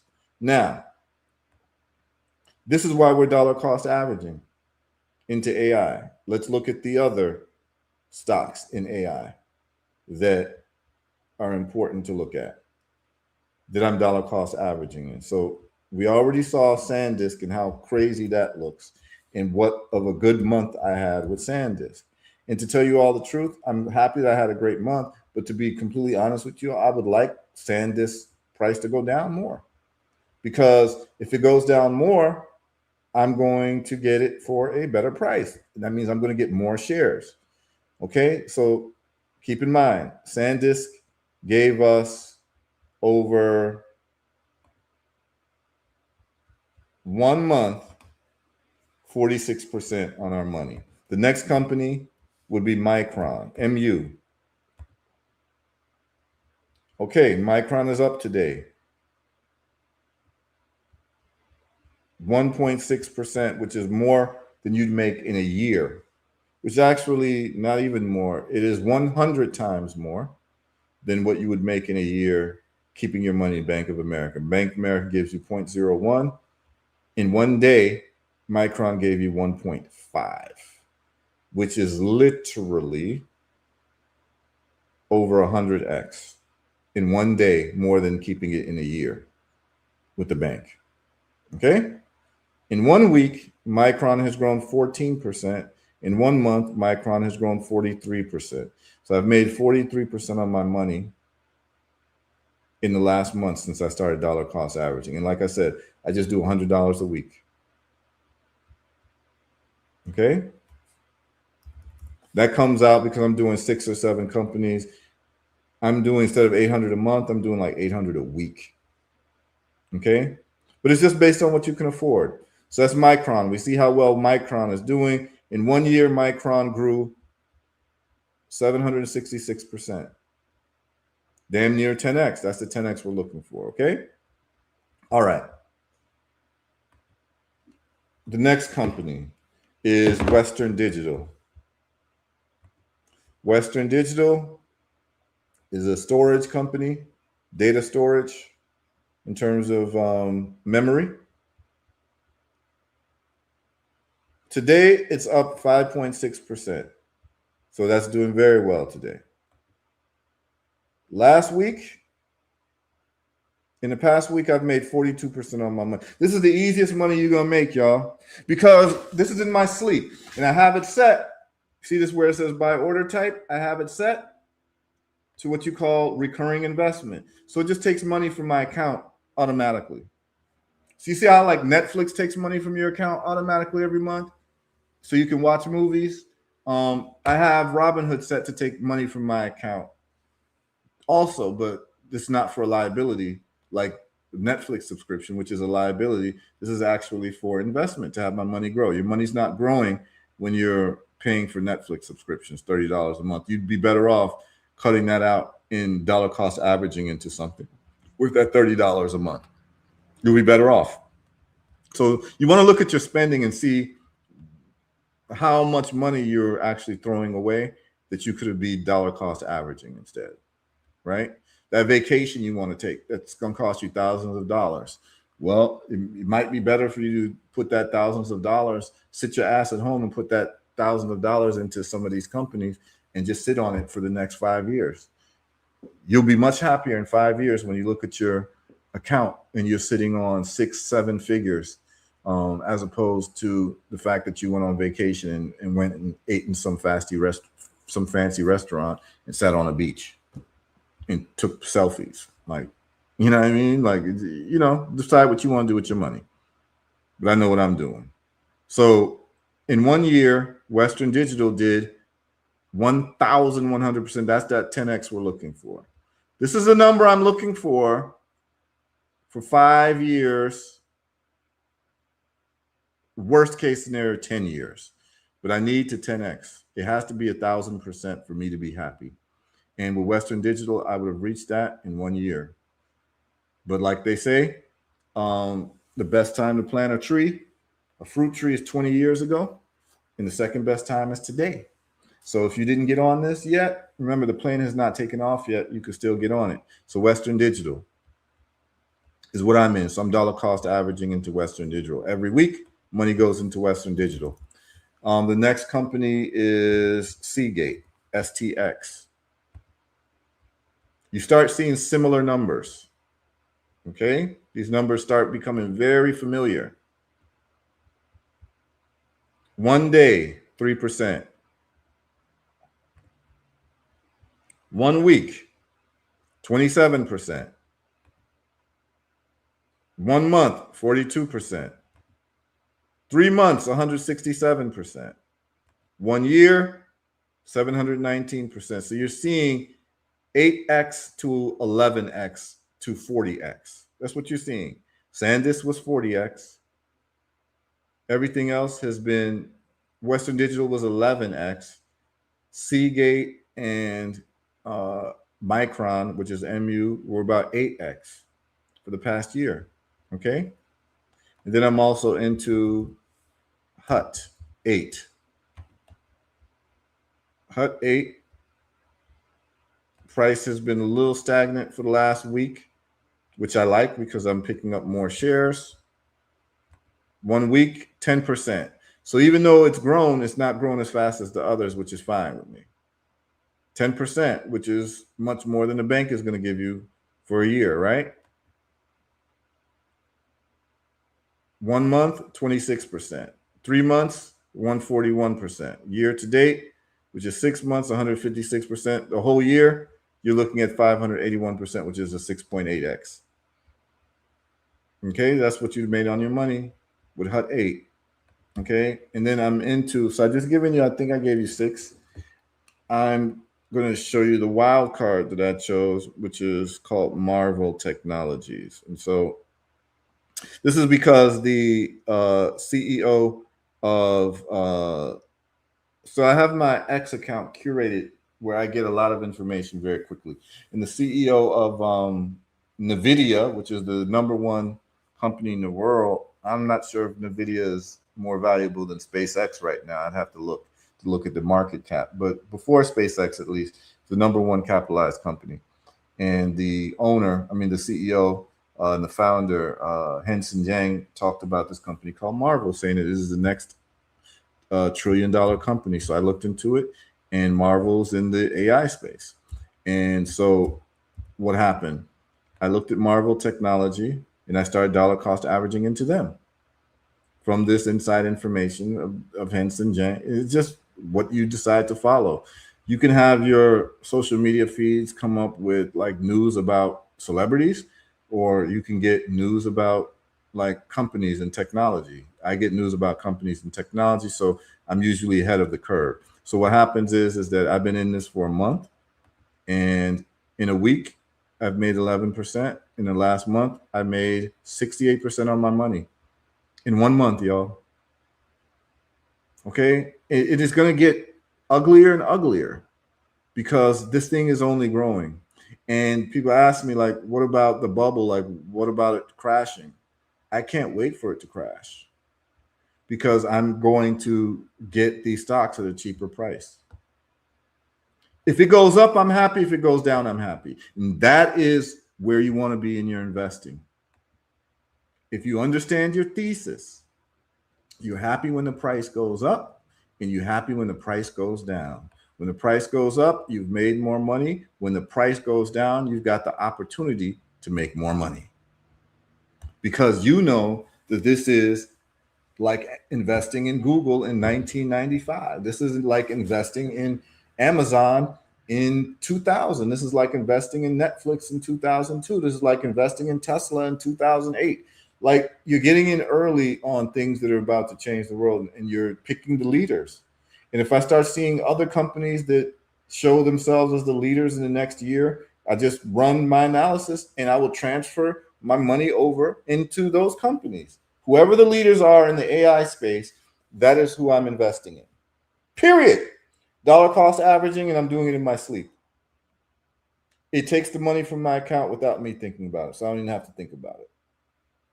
And so what I'm saying is, anybody who does this, if you did it for, you can just do the homework, do your due diligence, go on Robinhood and just look at the top companies of today in the disruptive spaces of whatever technologies that we know of, whether it would be Amazon, Google, you know, the big companies that you know of, Facebook, all of that, and go look at their growth from their IPO till now. And if you the dollar cost averaged in the last 5 years, or the first 5 years of those companies, or even in the last 5 years, you'd make a lot of money. You'd be making a lot of money. You'd be making more money than you're making at work. You'd be making more money than in putting it in the bank. If you put that money into real estate, maybe your real estate property doubles in 10 years. So would you want a 2x in 10 years, or do you want a 10x in 10 years? Okay. So I can't wait for a huge pullback. I can't wait for the so-called bubble to crash, because the internet bubble crashed and we still got Google on top. We still got Amazon on top. We still got AMD on top, NVIDIA, all these. We don't like, I welcome a crash, y'all. I can't wait for there to be a crash, because I'm going to buy these stocks even more aggressively when there's a crash, because it's about accumulation of shares of the top companies in the space that you are looking at to be the disruptive space. And this is what you've got to do. And so this is just what it is, man. This is what I'm doing. I mean, we can get into some of these. I don't know if people got questions. And remember, like, if you understand like what's going on, you can get into options and all of that. And so there are some options I have in place. We can look at some of them and see how they're doing. Some of you all remember, so oil has gone down. Whatever's going on with Iran and the United States, the price of oil has gone down. So my oil options right now are kind of in the middle, right? But they don't expire until like next year. So I've got time for Trump to make more mistakes and for hostilities to increase, which I expect to happen. I don't want it to happen, but my oil options are a hedge against the price of oil going up. So if the price of oil goes up and the price of everything starts going up, at least I have a position in oil where I can benefit from that, right? And my options don't expire for a year. So what I'm going to do is, there are some options that I have in place that we can go over and see how those are doing. At the beginning of this program, when we started in April or March, when the war started breaking out, I told you all about sulfuric acid in a company called Ecovist. Brother Anthony, I think you remember about Ecovist. You on, Anthony, still? Oh no, Anthony's gone. Yeah, he's gone. Okay.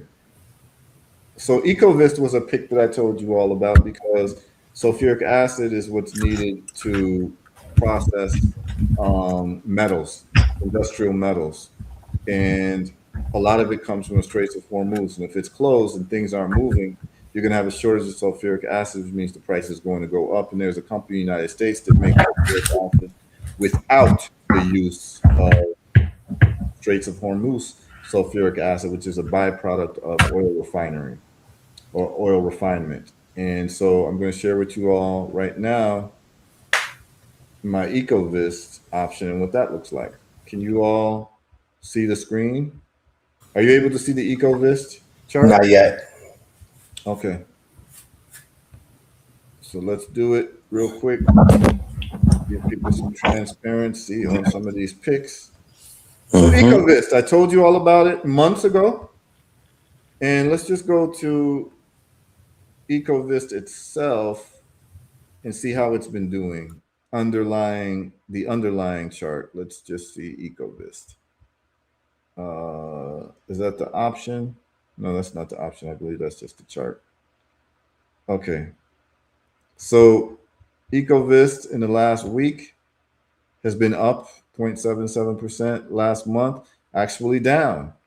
3 months, we got in about 3 months ago. It's up 10% in the last 3 months. Okay. In the last year, it's up 65%. So that looks good, right? So we got in about 3 months ago once the war started breaking out. And so my options right now, let's see, we've got this one here.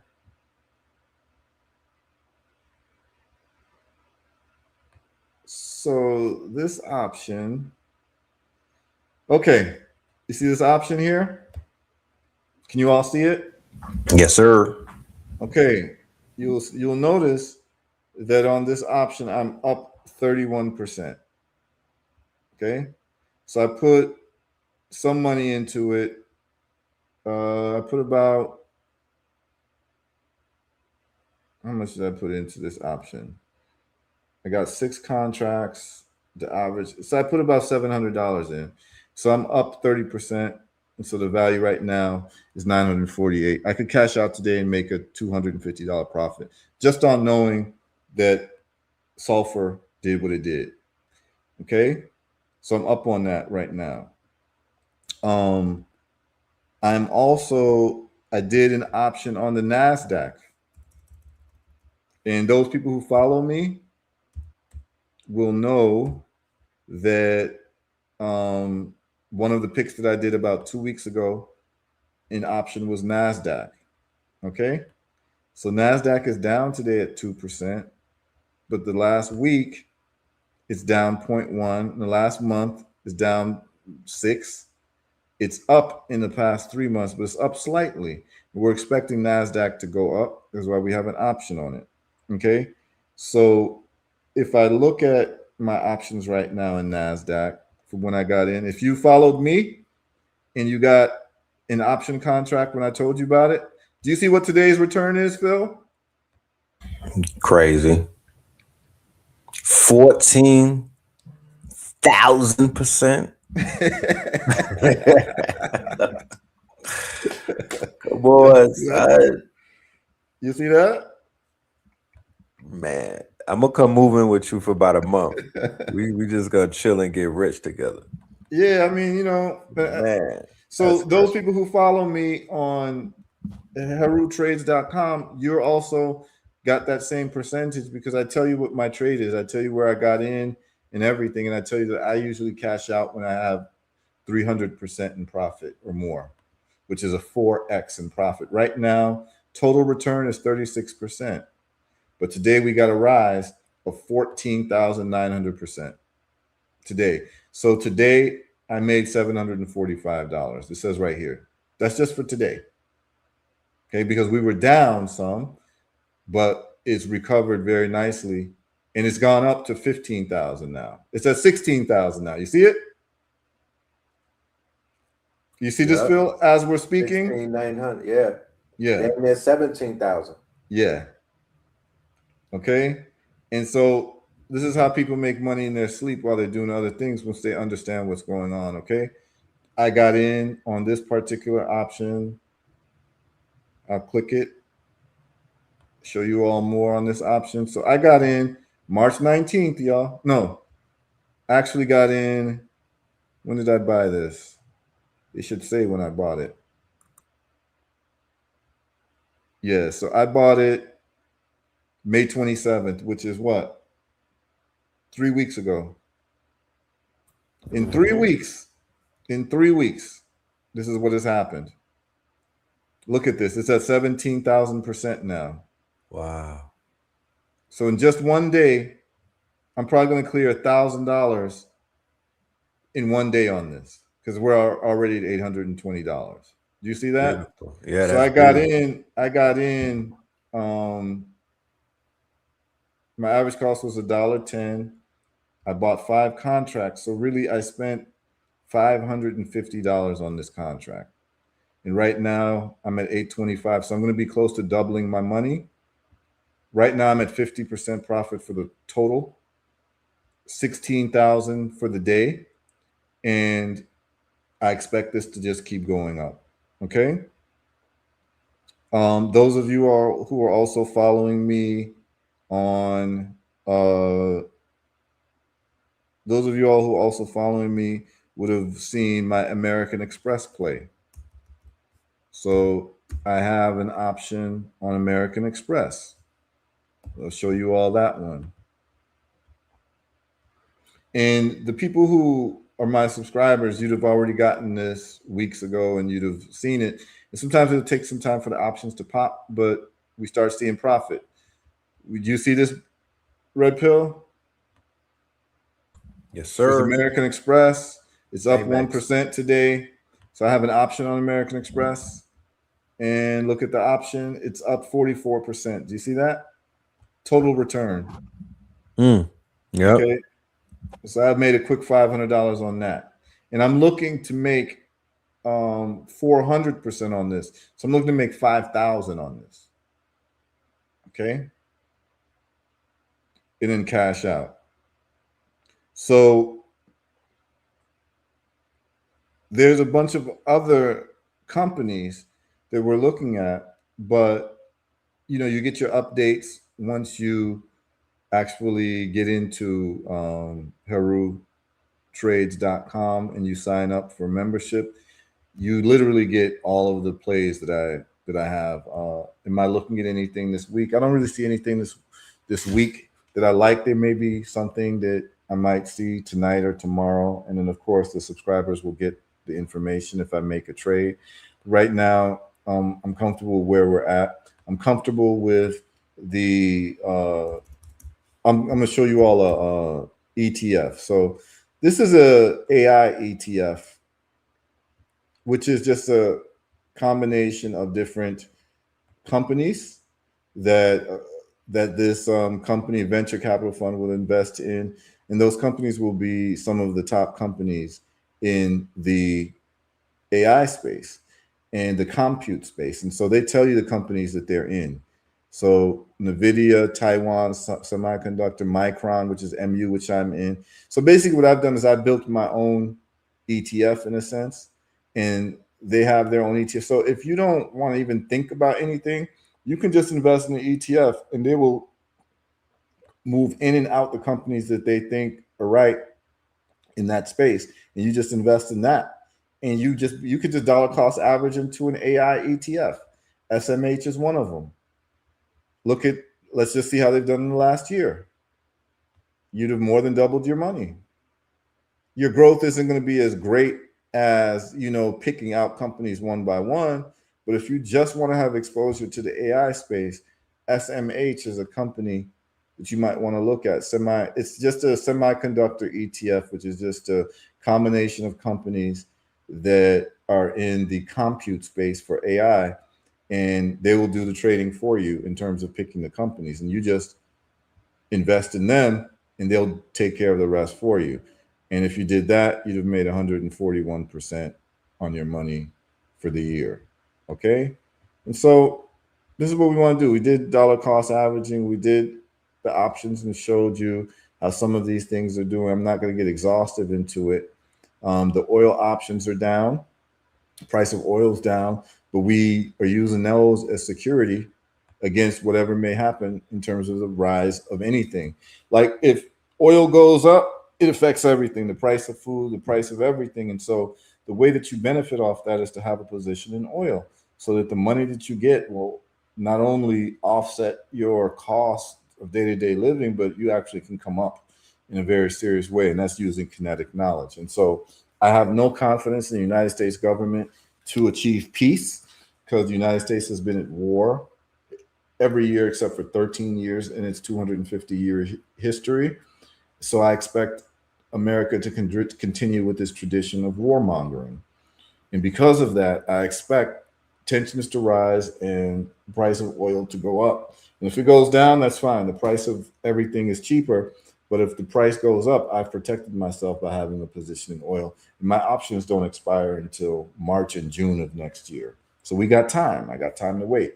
So when the price of oil goes up and everyone's panicking and everyone's upset, I'm laughing all the way to the bank. Okay? Someone says, my voice is going in and out. Can you all hear me? Can you all hear me okay? Or Yeah, I can hear you okay. all right, listener, it might have been your computer, listener. That might have been Power, light, earlier. sound. Yeah, it might be your computer. I don't know. And someone says, and it doesn't expire until next year. You got plenty of time. That's crazy. Yep. That's the point. And that's why I do long-term options, because you never know what tomorrow is going to bring. You never know, what these people are going to do in terms of what they do politically, but we know what the trend is. And I know that the 250-year trend of America is that America likes war. And America has engaged itself in a war led by Israel. And the price of oil should be going up, in the long haul.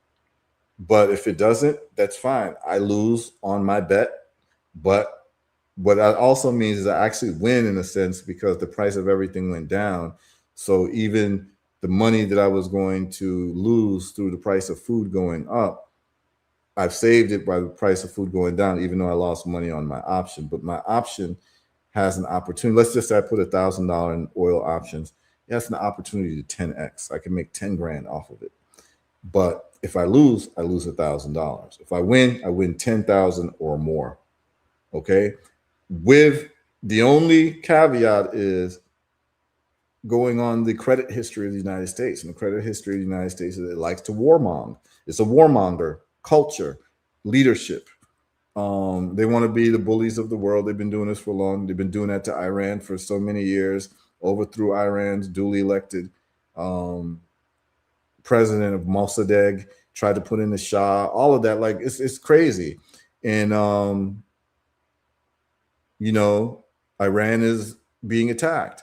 And so they control the Straits of Hormuz, and there's a bottleneck in oil traffic. But turns out that Iran's actually making money now because they're literally using it as a toll booth. Before, there was free passage in the Straits of Hormuz. Now you got to pay Iran $2 million to get out of there. And they're paying, and Iran is making billions of dollars from this. And I'm sure Iran's like, why didn't we ever do this with the Straits of Hormuz before? Thank you, America. So Iran's actually making more money.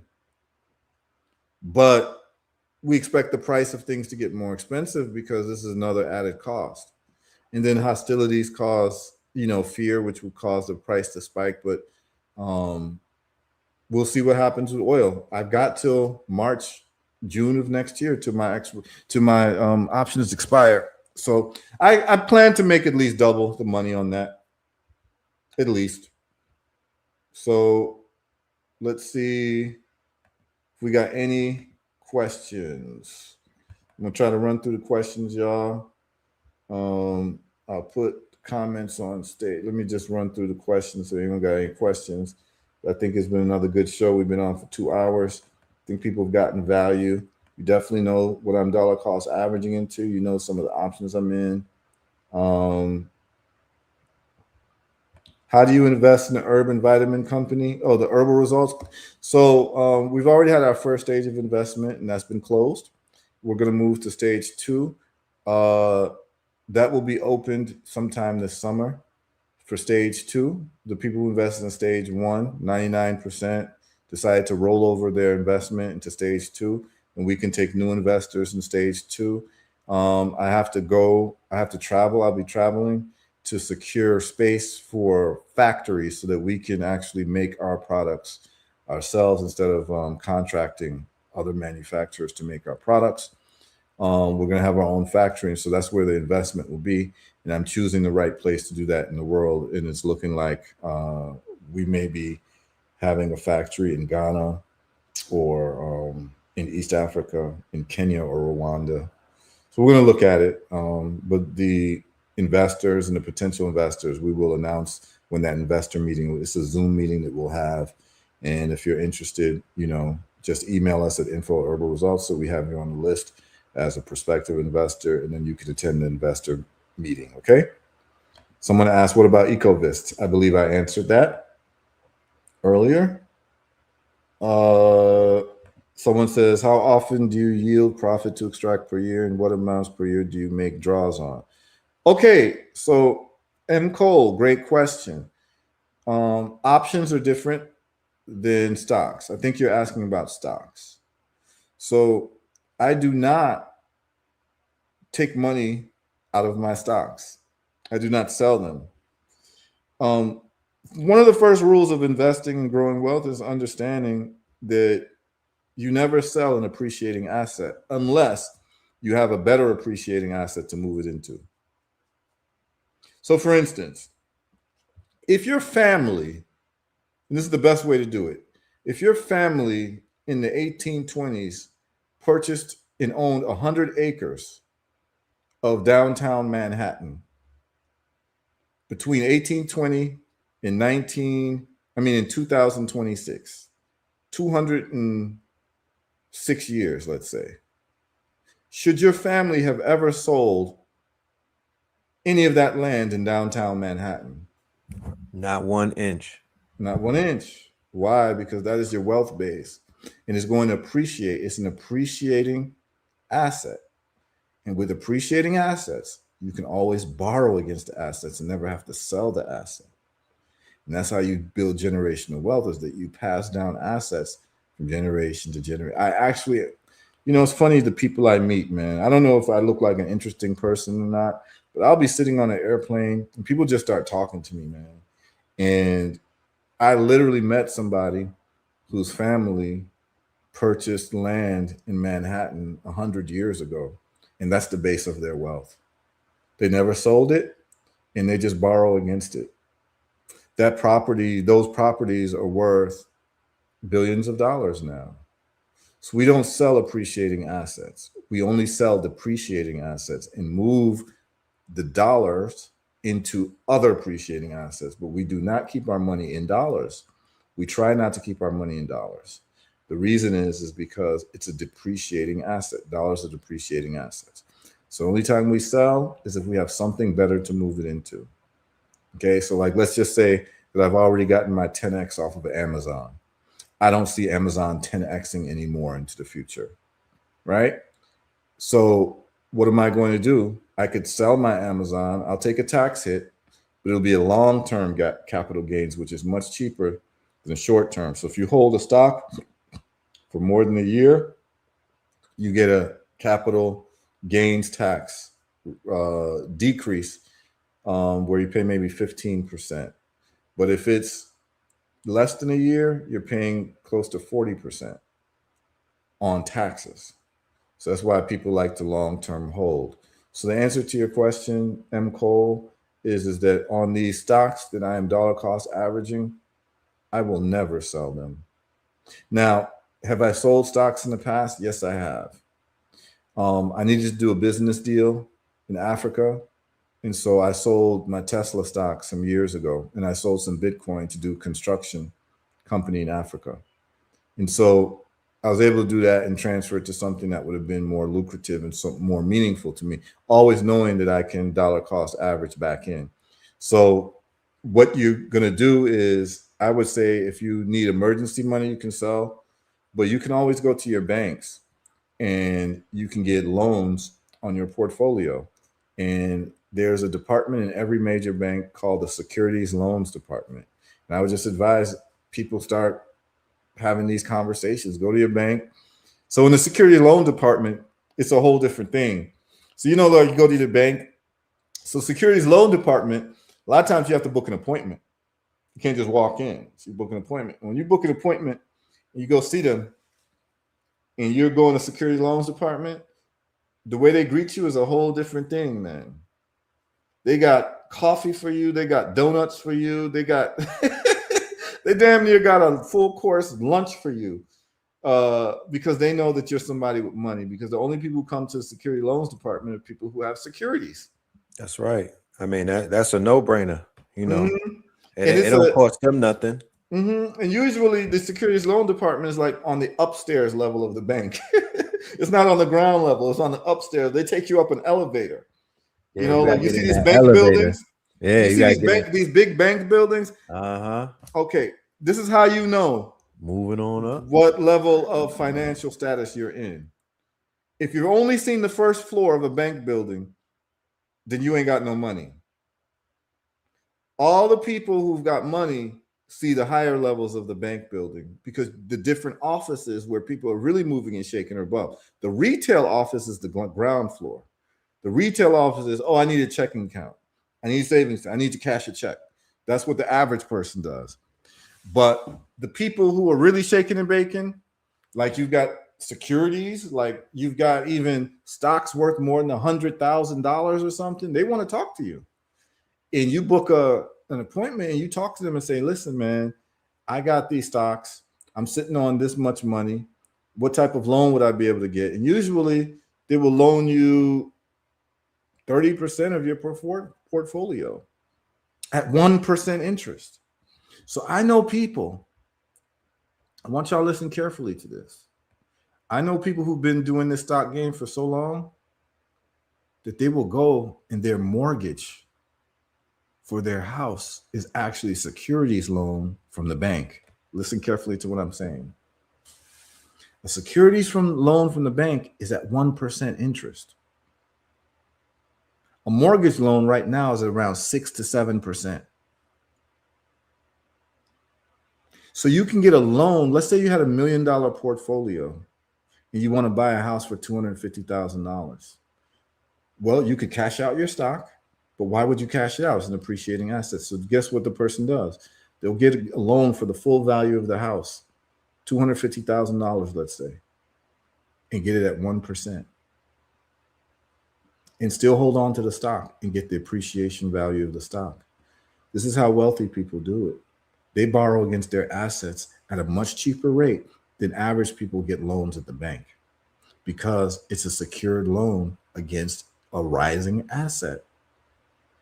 So imagine if you were able to get your mortgage at 1%, your monthly payments are much cheaper than the same person who got the same house at 6% or 8%. Do you understand why the wealthy keep making money? So no, we do not cash out every year. We don't do any of that. We use it as a base form of income where we use it to leverage different opportunities. And I need you all to remember this. The point of holding on to a stock is to be able to pass it down to your children. If you look at it that way, you understand it's not a get rich quick scheme because fast money comes with long problems. Okay. And if anyone's trying to sell you fast money, a lot of times it's probably not. Say that again, please. Please say that again. Fast money comes with long problems. And so I want to teach people how to make money slowly and over time, because guess what? With this slow appreciation on your money, you have learned something which is the most important thing in making money, which is patience. Patience and discipline. Not everyone is going to be disciplined enough to take 20% of their income and put it into dollar cost averaging a stock. But those who are patient enough to do it are the ones who get rewarded in the end. That is why 90% of people who win the lottery go broke within 5 years. That is why your athletes go broke after they retire. That's why your entertainers go broke. Is because they've never learned the discipline and the patience of money, which is a requirement in wealth building. There is no wealth building without patience and discipline.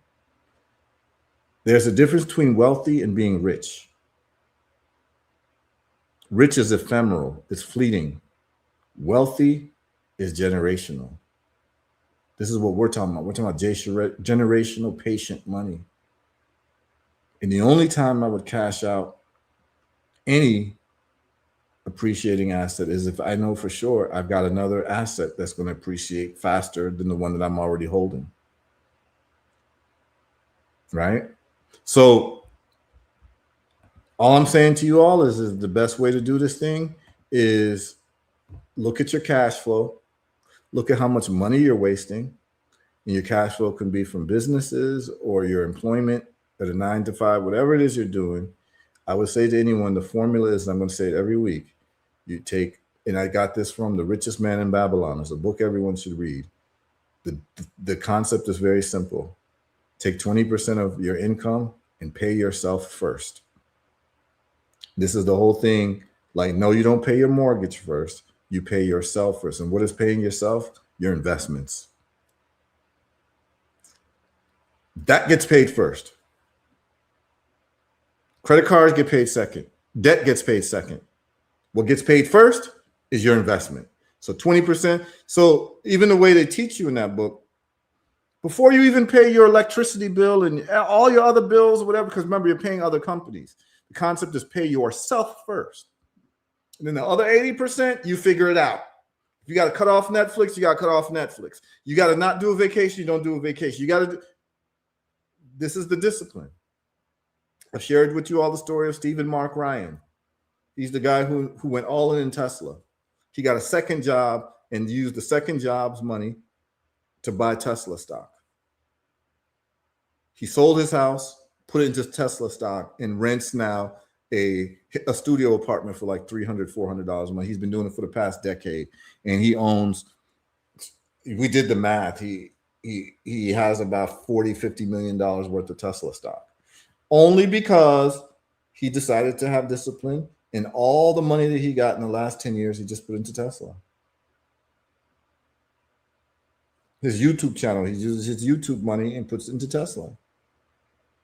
You can do the same thing. And this was not a wealthy guy. He was just a regular kid, had some cash flow from his employment and decided that he's going to not buy anything. The guy didn't even buy a car. I don't even think he owns a car, but he owns Tesla stock like crazy, And so this is what it is, y'all. Pay yourself first. Wait. So he don't even own a Tesla. He don't even own a Tesla. God darn it. He's Ubering everywhere. He's like his perspective is he's making his young self take care of his older self. That's right. Through his decisions. Through his decisions. Mm-hmm. It's all about decisions, yeah. All about the decisions we make. Yeah. And the way that we look. Are we thinking in 100 years or are we thinking in one day? You want to cover Money Mayweather real quick? I heard he is getting smacked right now. No, I don't know what's going on. He's wanted by the feds for passing a bad check for $200,000 to buy a damn watch, right? That's one thing. Then he said that he got robbed by his Jewish manager and whatnot. He tried to make the guy look bad, and then dude came back with all the receipts and was like, fam, you are the one who robbed yourself. I was trying to help you maintain. So he basically got outed by a person that he had everybody thinking that they was going to do him dirty, but they cleaned him out. Basically, the small hats came, cleaned his ass out, and he's about to be with Diddy somewhere in a minute. Yeah, I mean, I don't really know what goes on with these celebrities. And sometimes, here's the thing.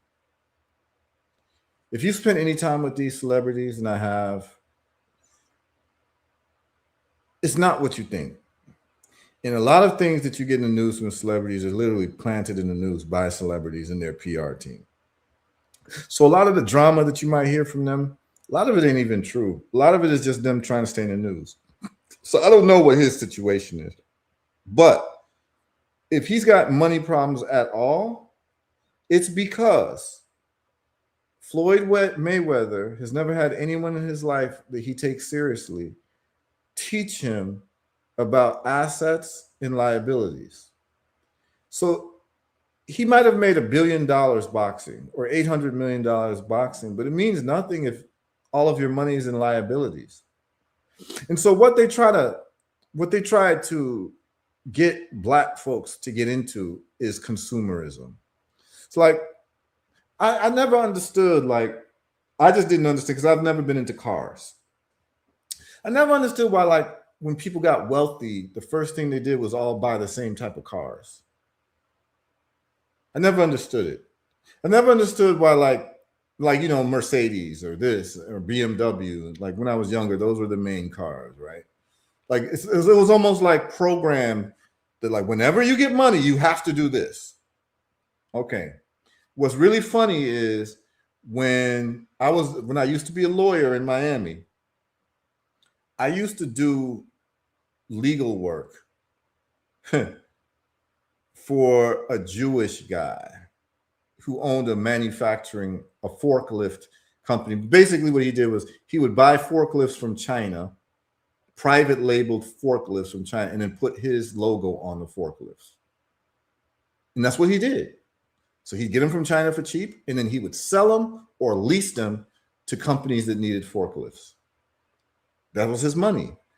For some reason, this Jewish guy took to me. He just liked me for some reason. I think what it was I'll never forget. Every 2 weeks, I would get a paycheck. And his wife was running the payroll. She made a mistake and paid me more than she was supposed to pay me. And I saw the check and I went back to her and I said, you paid me like double what you were supposed to pay me, right? She said, what? And she looked at it and she saw I was right. The next day, the owner of the company calls me because I was his legal counsel. This was in the early 2000s, y'all, when I used to practice law.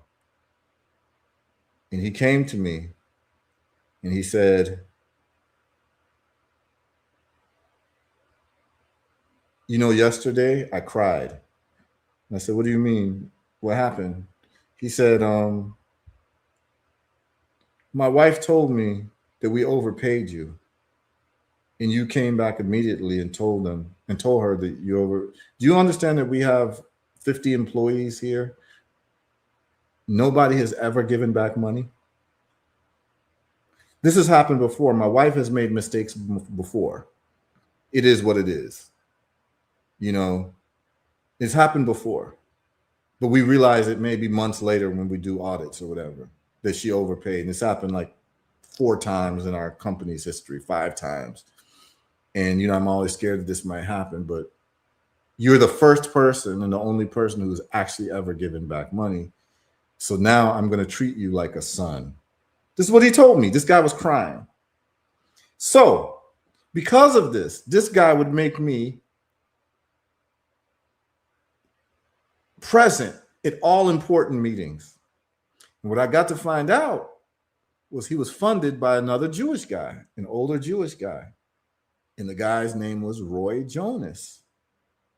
Turns out the funder of this company I was working for as the general counsel owned a bank. And Roy Jonas used to come to the office. He owns a bank in Miami. This is a small thing. And Roy Jonas used to come up in shorts, a beach t-shirt, like one of them Hawaiian t-shirts, and sandals. And he drove a Honda Civic. A bucket. He drove a Honda Civic, and you would never know that this man was a billionaire. Mm-hmm. And it just showed me that we're marketed things in our mind, but wealthy people don't behave like that. Wealthy people do not show off their wealth. They don't it's not a big deal to drive a Mercedes to them. It's not a big deal to wear designer clothes. They don't care about those things. They're looking for the next lick. And they'll sell their right arm to be able to participate in the next IPO or the next private listing of a big company. They'll sell their arm for that. They don't give a damn about the things that, you know, these athletes and entertainers care about. They just don't care about those things, y'all. They want to know what's the next lick, what's the next opportunity to 10x my money. That's the conversations that they want to have. They don't care about your vacations. They don't care about the watches you're wearing. They don't care about the car you're driving. They don't care about those things. I'm just telling y'all that. So we've been marketed a bill of goods that doesn't serve us well, because what happens is that, oh, I'm rich now, I've got to buy the biggest house on the block. Oh, I'm rich now, I've got to do this, I've got to do that.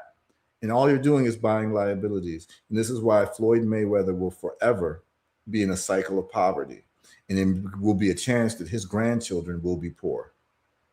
There's a high probability that his grandchildren will be poor because granddad flushed all of it down the toilet. Damn. He don't got those 100,000 Tesla stocks.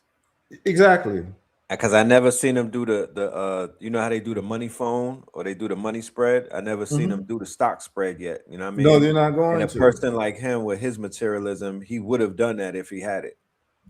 Yes, because he's never been taught that a stock is more valuable than a dollar. That's why I started the conversation off with that premise. That you rather hold a stock than a dollar because a dollar is always going to depreciate. A stock has a chance of going up. So I'm always going to put my money into something. I'm going to transfer. Let's not even say put my money. I'm going to transfer my dollars into a better growth vehicle. That's it.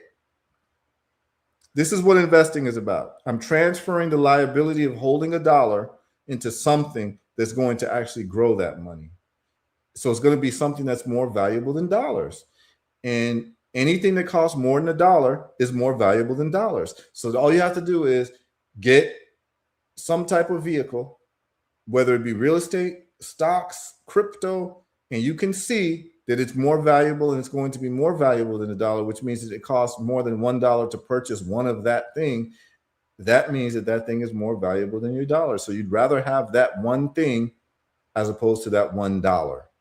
Anytime something is greater than a dollar, it's more valuable.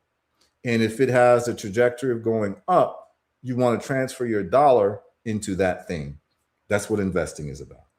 And if you don't understand that, so what Floyd Mayweather is doing is he is putting money, he's transferring his money into things that are worth less than a dollar in terms of its depreciating value. So the dollar is going down always, and he's buying things that are actually losing value quicker than the dollar, when he should be buying things that are accelerating quicker than the dollar is even falling. See, that's the difference. Floyd Mayweather is doing this. Here's his dollar, and he's transferring his dollar into a faster sinking ship. That's the jewelry. That's the cars. That's the, whatever he's doing, spending money on women, this and that. All of that is going down in terms of return on investment. It all goes down along with the dollar. So he's accelerating the loss of money. Whereas if he took the dollars that he's getting that inevitably go down and he put it into something that was going up, like stock or real estate or anything like that, he'd be having depreciating money that's appreciating because you've transferred the money over into something else. And until he learns that concept, it's a simple concept that if he could just, like, if I sat down with Floyd Mayweather for 30 minutes, I could just show him first principles thinking, and he would want to kick himself because I'd be able to show him, look, man, with $100 million, if you just put that into, like, if you just put it into Netflix, I ask him, you watch Netflix? He'd probably say, yeah, I watch Netflix. I could just show him, hey, man, if you'd have put 100 million into Netflix just like a year ago, you'd have more money than you have now. Like, that's just a fact, or not even a year. You'd say you don't want to do a year because things can get funny. But you could say 5 years, or you could even do the last 10 years because Floyd Mayweather has been in business for a long time making money. But if he started out in 2000, just putting his money into Netflix, he would have 73x his money. Netflix has been up 72,000% since it started. Like, this is a lot. Actually, I'm sorry, it's not 72. It's 720 times his money.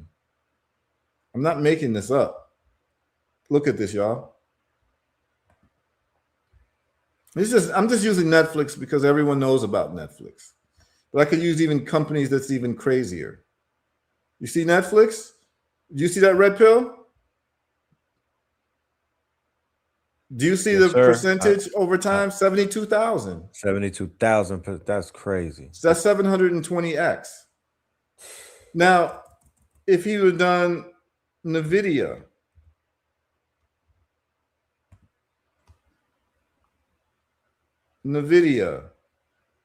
so if you do NVIDIA, and let's just say you got into NVIDIA the last 5 years, you'd be up 11 times your money. So Floyd Mayweather, this is just the past 5 years. That means between 2021, COVID, and now, Right. Floyd Mayweather would have made 11 times his money if someone told him put it in NVIDIA. And I've been investing in NVIDIA since before then. So what I'm saying is that it was easy to know about NVIDIA in 2021. You could have put your money 100 million into NVIDIA, and his 100 million today would be $1.1 billion. That's what it would be. And that's 5 years. But if we went for the maximum time, it's 260x. It's 26,000. Lord have mercy. You know, it's like, I don't know, like how more to tell people, but when you show people these numbers, people get sick in the stomach because what happens is that in our communities, They get FOMO. yeah, in our educational system is trash. I'm about to say that there needs to be an emergency memorandum on all educational institutions where melanated. This needs to be interjected immediately. Like if parents want to boycott and go crazy about something, I feel that this is it. Teach our children finances immediately. These young children, with the way that they understand money, they'll be able to get this. They will be able to apply this immediately, and they will prosper. Yes, and all of the listeners, you should make it your duty to get your family involved in this. Like you should, show your children. Like my son knows, he can look at a stock chart and tell me certain things. He can tell me if it's oversold and overbought and all of that. So he's already getting, he came to me the other day, like he's 10. He wants me to open an account for him. As he should. And I'm going to do it. But the point is this. Everything that I've told you all today is easily understandable. And you do not need a lot of money to get into stocks. You can get in, as I showed you, with $10. Now, here's the other thing. It's not just Robinhood where you can get stocks. You can get it on Cash App. I don't know if you all knew this, but you can buy stocks on Cash App. Yep. Instead of buying things on Cash App, whatever you using Cash App for, you can literally use your money to buy stocks, and you can set Cash App up so that it takes money from your account every week how I was or doing every my month. Bitcoin with Cash App. Yep. Yeah, you can do what you call dollar cost averaging, which is just recurring investment, and it just takes the money. It just takes the money from your account, and it builds up your wealth over time. And there's nothing is 100% sure, but from my looking at this, there's no easier way or more surefire way or a greater opportunity to reach $1 million than to dollar cost average for at least 5 years on the top stocks in the top industry of the day. Whatever that industry is, whether it's automobiles in the 1920s, whether it's Coca-Cola in the 1950s, whether it's electric vehicles in 2010, if it's in 15 in 2020, if it's Google, if it's all you have to do is ask yourself a question. Is this technology cheaper, easier, more efficient, and more convenient? And if it answers those questions, you jump in. That's it. All of those answers are yes. When you look at Google, Google took information to a different place. Before you had to go to the library. Now it's at your fingertips. It's more convenient, it's easier, and it's more efficient use of your time. And so Google's going to outpace libraries. You have the library of the world at your fingertips. So information now is easier. You can send information through email. It starts affecting, the mail industry because people are no longer writing letters. You can get instant, information to people. This is transformative. So then you just see who's on top and you invest in those companies. And because we don't have infinite amount of money and most of us get money on a biweekly or a monthly basis, it is up to you now. And I'm giving you the formula. Take 20% of your income, whatever it is. I don't care if you make $1,000 a month. If you're making $1,000 a month, you need to have $200 in some type of growth vehicle every month. You need to invest 20%. And if you stick with this rule and you take it seriously and you imbue this into your children and inculcate this into your children and pound this into your children's head, that you pay yourself first 20% of whatever you're getting, and you put it into the leading technology, the leading companies within that technology of the day, you're literally guaranteeing your children to be in a much better place than all of their cohorts, all of their friends, all of the people around them who are not doing this. And by the time they're 30, they're going to be sitting on thousands of shares of a company that's worth $1,000 a share. And you just keep doing it. And then as you're doing it, you're more comfortable. One day, it happened to me. One day you open up your account and you say, damn, I can't believe this. And you're looking at all these commas and zeros. That's what happened to me with Bitcoin and Tesla stock. I opened up my account one day and I was like, damn, I'm good. Like, I'm good. Like, I don't have to worry about anyone ever trying to cancel me or anything.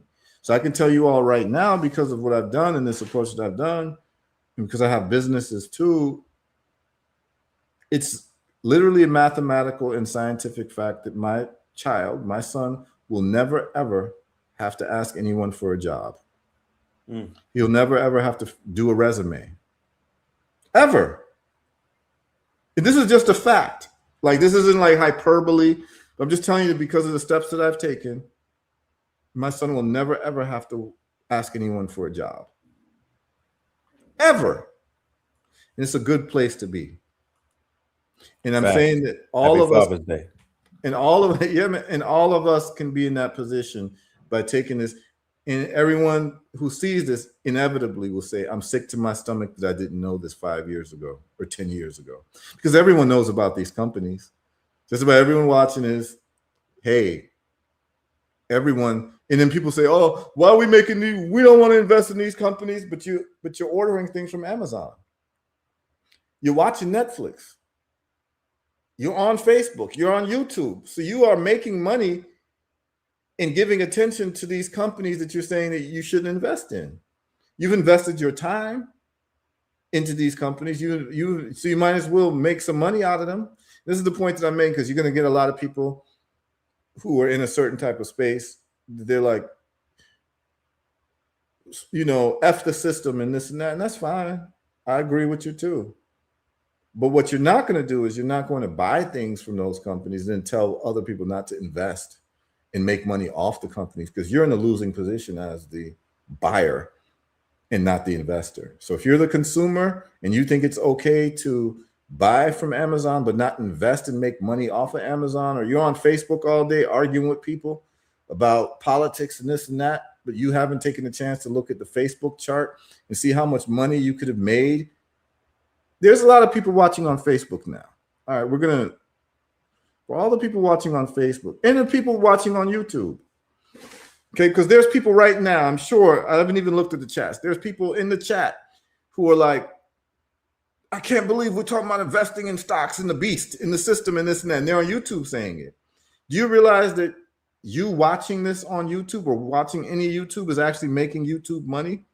Because the viewers is what allows them to have an advertising base and to charge advertisers a certain amount of money. So you are actually contributing to the growth of YouTube in terms of money. And what are you getting in return? All you're getting in return is what you think the value is of venting and trying to show how smart you are, to talk about the system and talk about how bad the system is, but you are actually participating in making the same companies that you're railing against wealthy. So why not change your relationship with them? And so what we're going to do is this, because there's a lot of naysayers and a lot of people in our communities who are know-it-alls. They're the ones who told you in 2010, don't invest in Bitcoin because it's a Ponzi scheme, right? And I didn't listen to them because I read the white paper and I knew what it was about, right?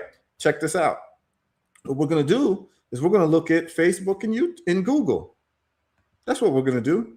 And how much money you've made, because many of you are watching this on Facebook and you're watching on YouTube, which is owned by Google. So let's do Meta. Meta is Facebook.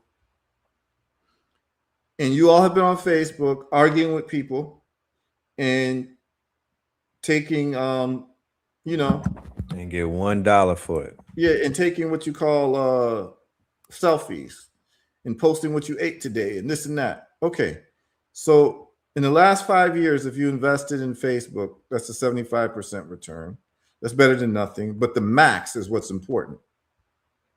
This is from IPO. You'd have made 1,400%, which is 15x your money since Facebook went public, which was in 2012. So that's in the last 14 years, you'd have definitely made, remember that 10x I'm telling you all about? 10x is when this says 1,900% or more. So it definitely has reached this 10x within 10 years, which what I would call a good investment. It needs to reach 10x within 5 to 10 years. And it did that. Let's just see within the first 5 years where we were at. So within the first 5 years, which would be 2017, we were at 4x. Okay. I would like to see 10x really, but you did get to 10x here. When did you get to 10x? You got to 10x there when it hit 900 there, 2024. So it took 12 years for Facebook to 10x. Okay, I'm looking for 10x a lot sooner than that, but I wouldn't be mad at you if you just held on to it, because eventually you end up making 15x holding on to this stock. What I'm saying is that in the meantime, between time, how many posts have you made or read or responded to on Facebook between 2012 and now? And if you haven't gotten $1, Facebook has gotten over on you. I've made money from Facebook stock and options, so I can be on Facebook and feel fine because I know that my relationship with Facebook is not a predatory, unbalanced relationship. They're making money off of me, but I'm making money off of them. I like to have a balanced relationship with multinational corporations. If they're making money off of me, I need to make money off of them. That's my mentality. So therefore, if I'm going to buy from Amazon, I'm going to own their stock and make money off of them like Jeff Bezos is making money off of me. Many of us, we have an unbalanced relationship with multinational corporations where we're just consumers and not people who are actually making money off of these companies.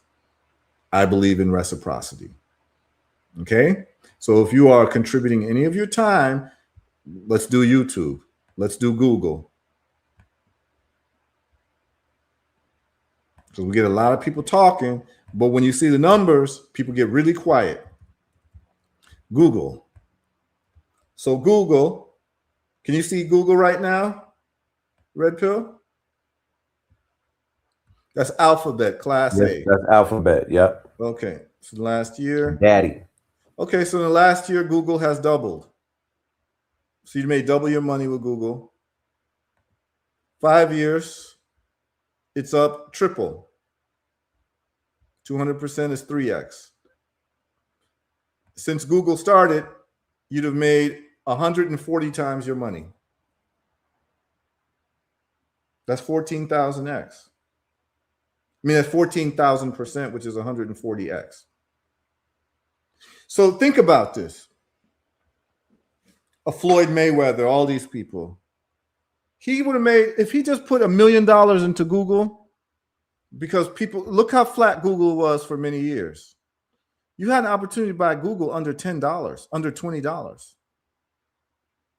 And what What I'm saying is, if someone would have shown all of these athletes and these people who love to be in the news, occupying people's mind space, these people are struggling.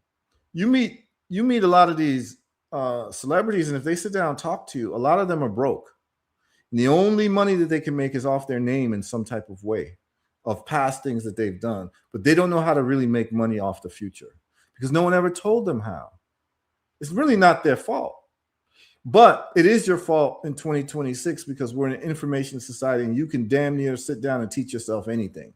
And it depends on what you want to spend your time learning or having put into your mind. If it's foolishness, then foolishness is what you're going to get. But if you wanted to learn about stocks and all this, it would be nothing for you to find out what's happening with Red Pill and what Red Pill is doing. He's plugged in. You could tap into his show, and the people tuning in now are learning because they want something better than what they've already got. So the point of the matter is that if you have been on any Google properties, which is a Google search, which is YouTube, Google has been making money off of you. And the question that you have to ask is, have you been making money off of Google? You should be very upset if your answer is no, because there was a lot of money to be made. If you put $1,000, just $1,000 into Google from the beginning of Google, you would have 140x that money. You would have $140,000. And this is from 2004, y'all, is when Google went public.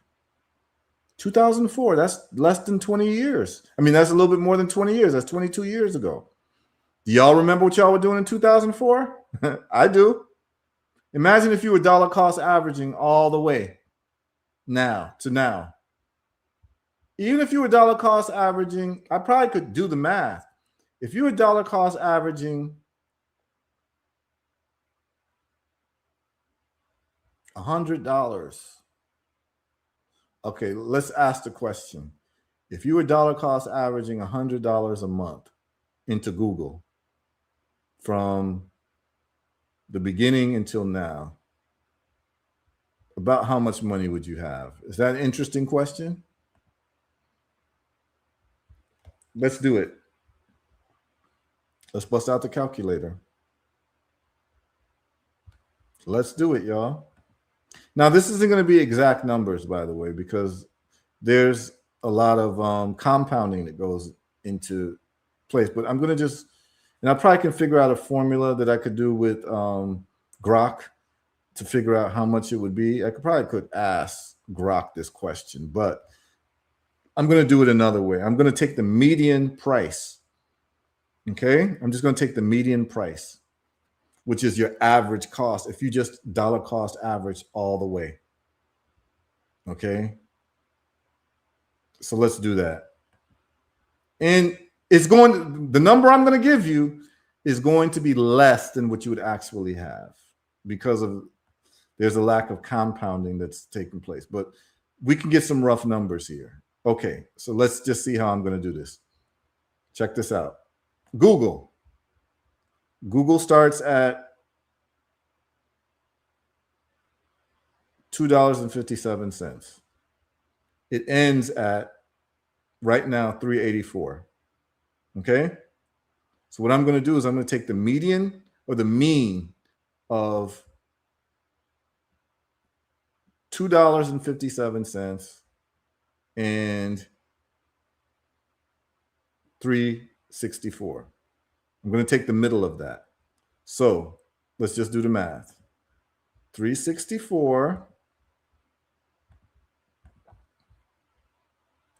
plus 2.57. Of course, I could have done this in my head, but I just want to do this for illustrative purposes. Okay. Okay. And then I'm going to divide it by 2 to get the mean.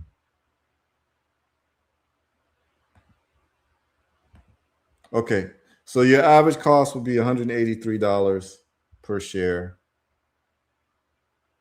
if you basically bought Google every day or every week up until today.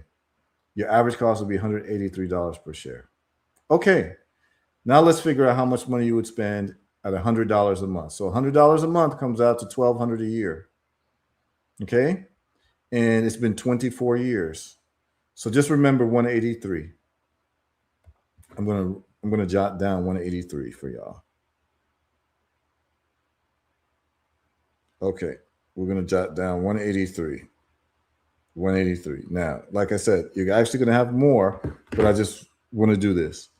So let's just say that every year you put in $100. Let's do something more realistic. Let's just say you did $300 a month. Okay, $300 a month. $300 a month times 12 is $3,600 a year. So now what we're going to do is we're going to take 3,600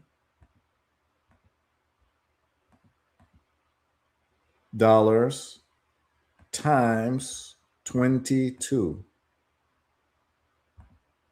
So let's just say you've put $79,000, $79,200 into Google stock because every month you did $300. Okay. So that's $79,200. You're going to divide it by $183. Now, what I'm going to tell you is that you're going to have more, but that's 432.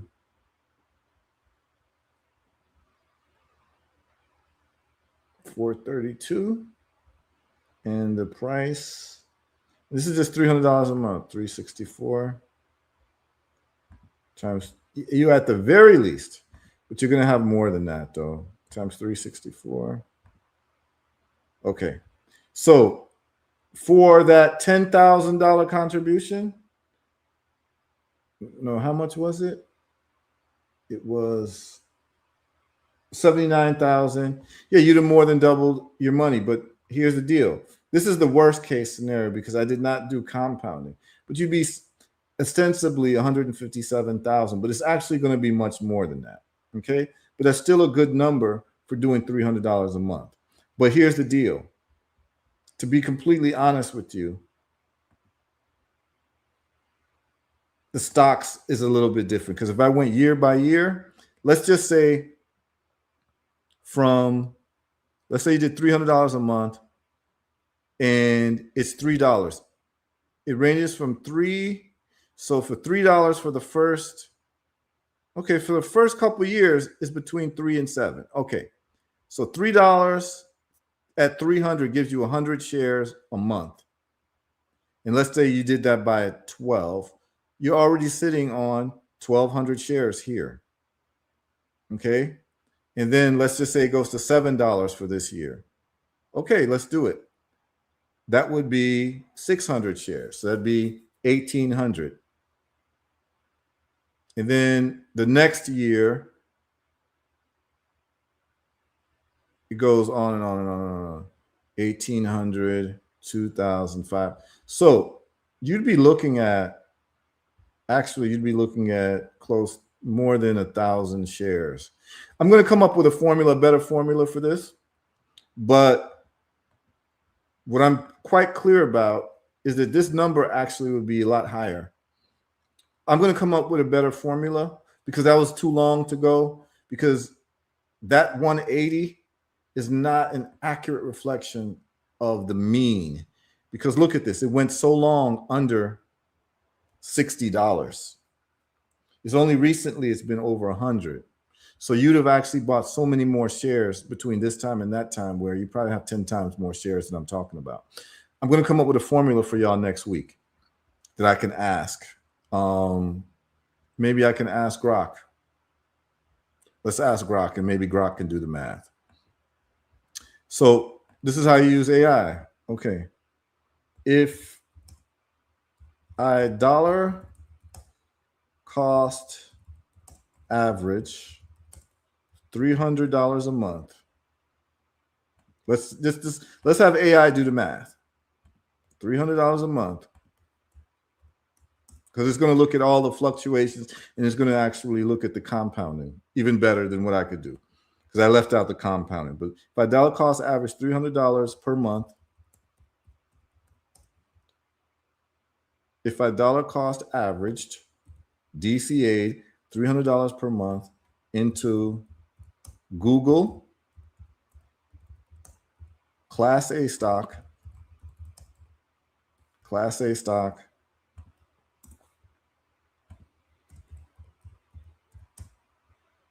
until from IPO until today, what would be the value of my Google investment? Okay, he's going to have to do some complicated math and look at historicals.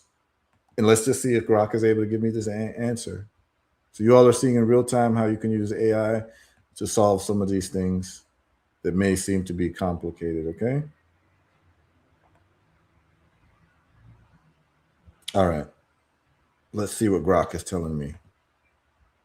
It's still doing the math. It's executing. It actually came up with code.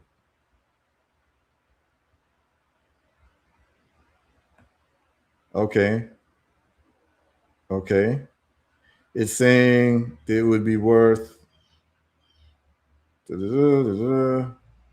DCA notes study 300. So they're saying the answer would be you'd have close to between $280,000 to $320,000. That's what you'd have. So it's a little bit more than what I was saying.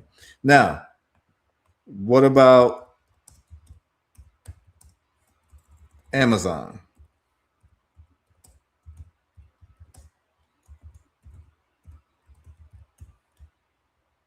You can just start asking these questions, and you would see the type of money you'd have for just $300 a month that you put in. Now, $300 a month under the 20% rule, that means that you're making $1,500 a month. $300 a month, you'd be sitting on $290,000, $260,000. In other words, more than $250,000 if you just did $300 a month since the beginning of Amazon, right? And here's the funny thing. I'm about to look in the camera now. I'm gonna look at everybody's face. Notice that for $300 a month, if you put it into Amazon, you'd be sitting at around $290,000, more than $250,000. Okay, but check this out. I want y'all to see something. Do you know that there are people spending more than $300 a month on Amazon purchases? There are people spending more than $300 a month on Amazon purchases.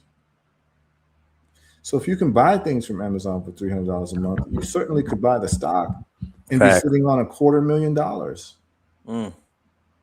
This is the point that I'm trying to make to y'all. And it gets crazier when we start looking at other stocks that even grew faster. But the point of the matter is that no one is teaching us this. And so what we're doing is when we work and we get money, we end up throwing away the money instead of putting it into a pot that's going to grow faster. So consumer mentality is basically the root to poverty right now. I mean, without being facetious or finger pointing or trying to down anybody, it's just a simple formula that we've been trained, and we are basically the uneducated consumer. We are consumer based. We're not prosumer, and we're not an investor class. Nope. And then it gets even crazier because I'm changing the question now to 300 a week. Right. When you said the word pool, that's what kind of like piqued my interest, because literally, if I'm living amongst a family unit where we have husband and wife and children, everybody will be contributing into that 300 a week pot, regardless of anything. You know, I told people before, I'm monetizing the babies. They could do one of them silly ass dances. They on TikTok. We monetizing them. You know what I mean? Now, no stone left unturned. Yes. Everybody gets monetized in the household. Or absolutely. Why are you here? Absolutely. Now check this out. $300 a week comes to $1,200 a month. I asked Grok the question: if you did $300 a week in Google since it began, how much money would you have? And look at the answer. $1.35 million. Mm. If you did $1,200 a month into Google, and what does this $1,200 a month mean? See, this is why people, they cut down their expenses. So they're now living in a flashy house or a condo by the beach. They're using that money and their dollar cost averaging into these companies. And before you know it, 20 years later, they're millionaires that don't have to work because this is all they did. And they're not smarter than you. They just have more discipline, didn't waste their money. So what I'm saying that if you were able to just marshal $300 a week, and I'm not saying that this is like, you know what I'm saying, like little money for the average person, but some of y'all we spend $300 a week on trash, $1,200 a month. You know, you may have an extra car you don't need or this and that you don't need. You start looking at your expenses and you start cutting it down. You might be able to scrape $1,200 a month. That $1,200 a month is what you basically be able to do if you're making a little bit more than $50,000 a year. You take 20% of that, and that's $1,200 a month. And if you did that till today, you'd be sitting on $1.3 million on Google, which isn't even the most explosive growth company. And you could just ask your AI, whether you have Chat GPT, Gemini, you can ask this type of question all throughout. Just say, if I did $100 a week with Amazon or Google or Tesla or whatever till today, how much money would I have since IPO? And it will tell you. And you literally would be sitting on millions. And so I just want people to understand how this thing works. You know what I'm saying?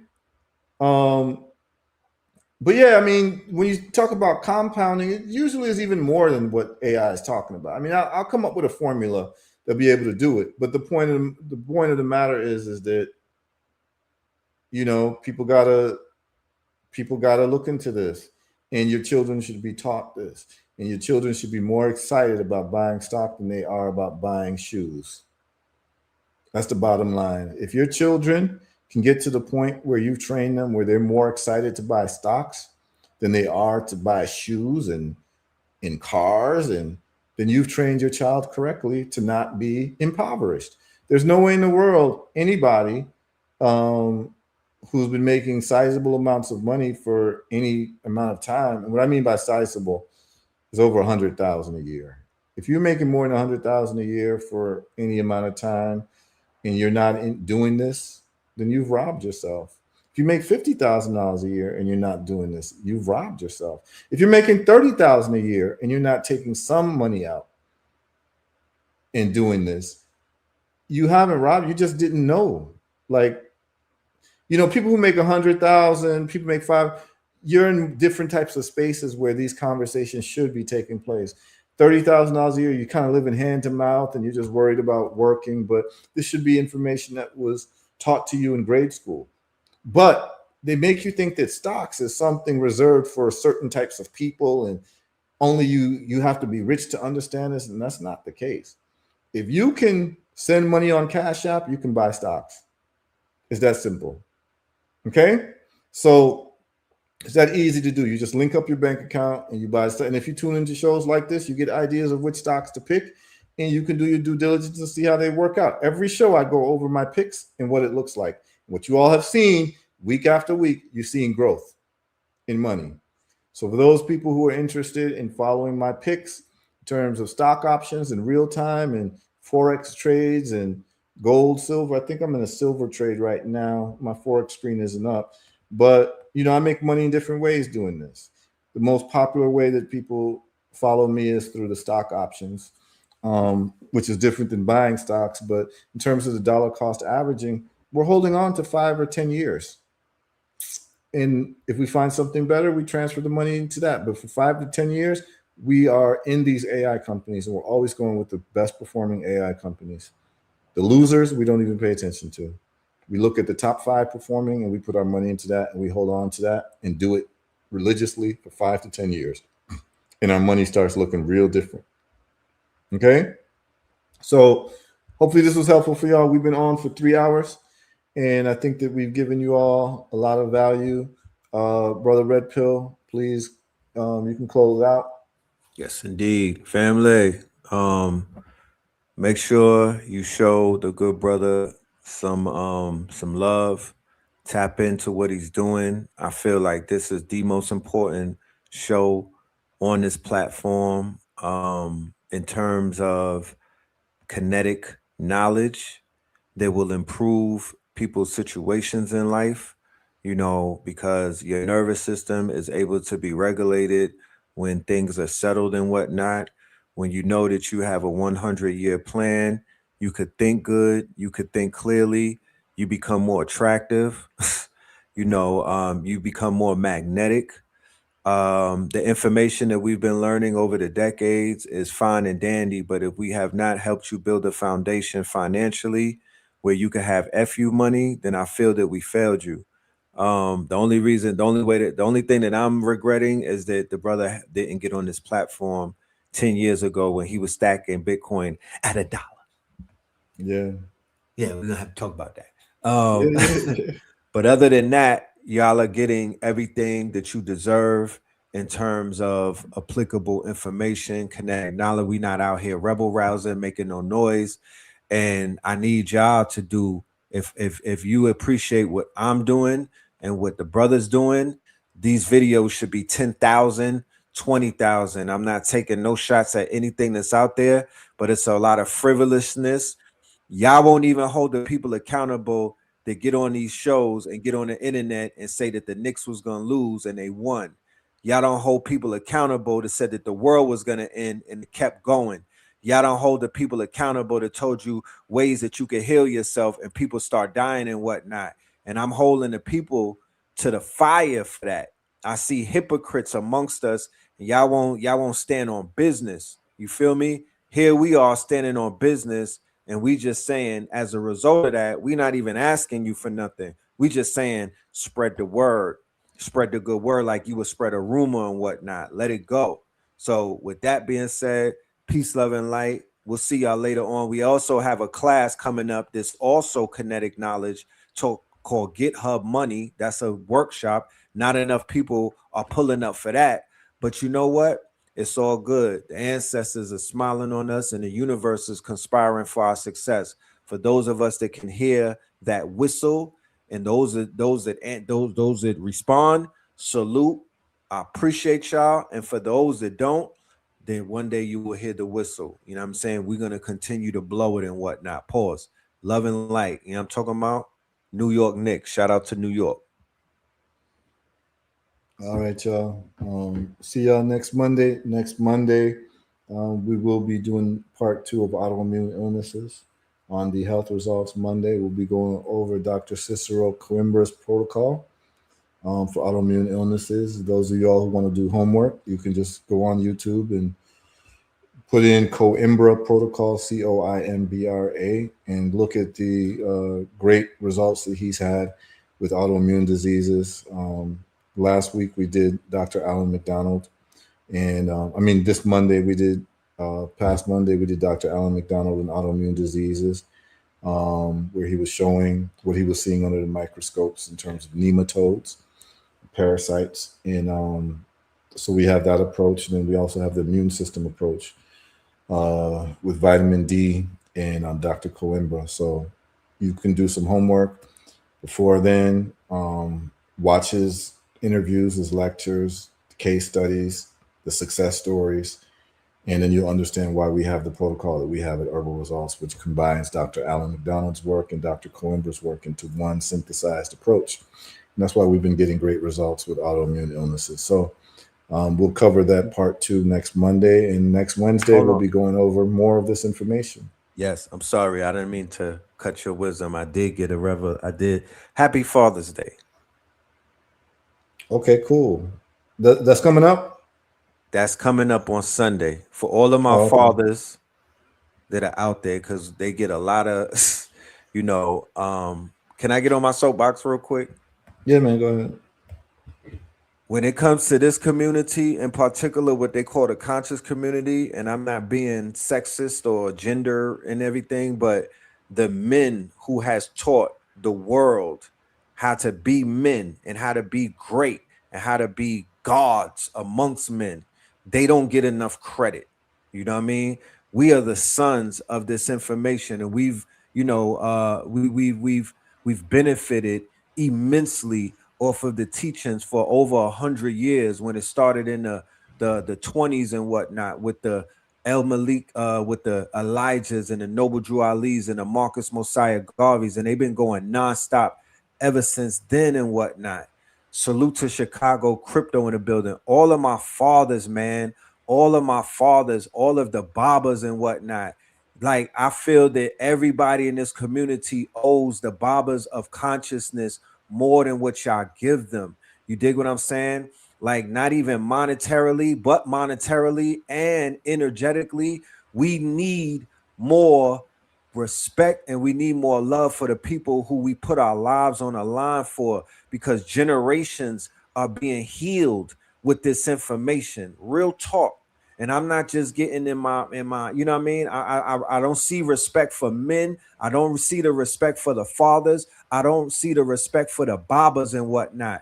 I understand that there's some bad people in this world, and I understand that there's absentees and everything. But for the ones who showed up, and for the ones who put it on the line, and for the ones who stand 10 toes, there are master teachers that die with no blemishes on their names and nothing, no smears on their names, and they stood for the people.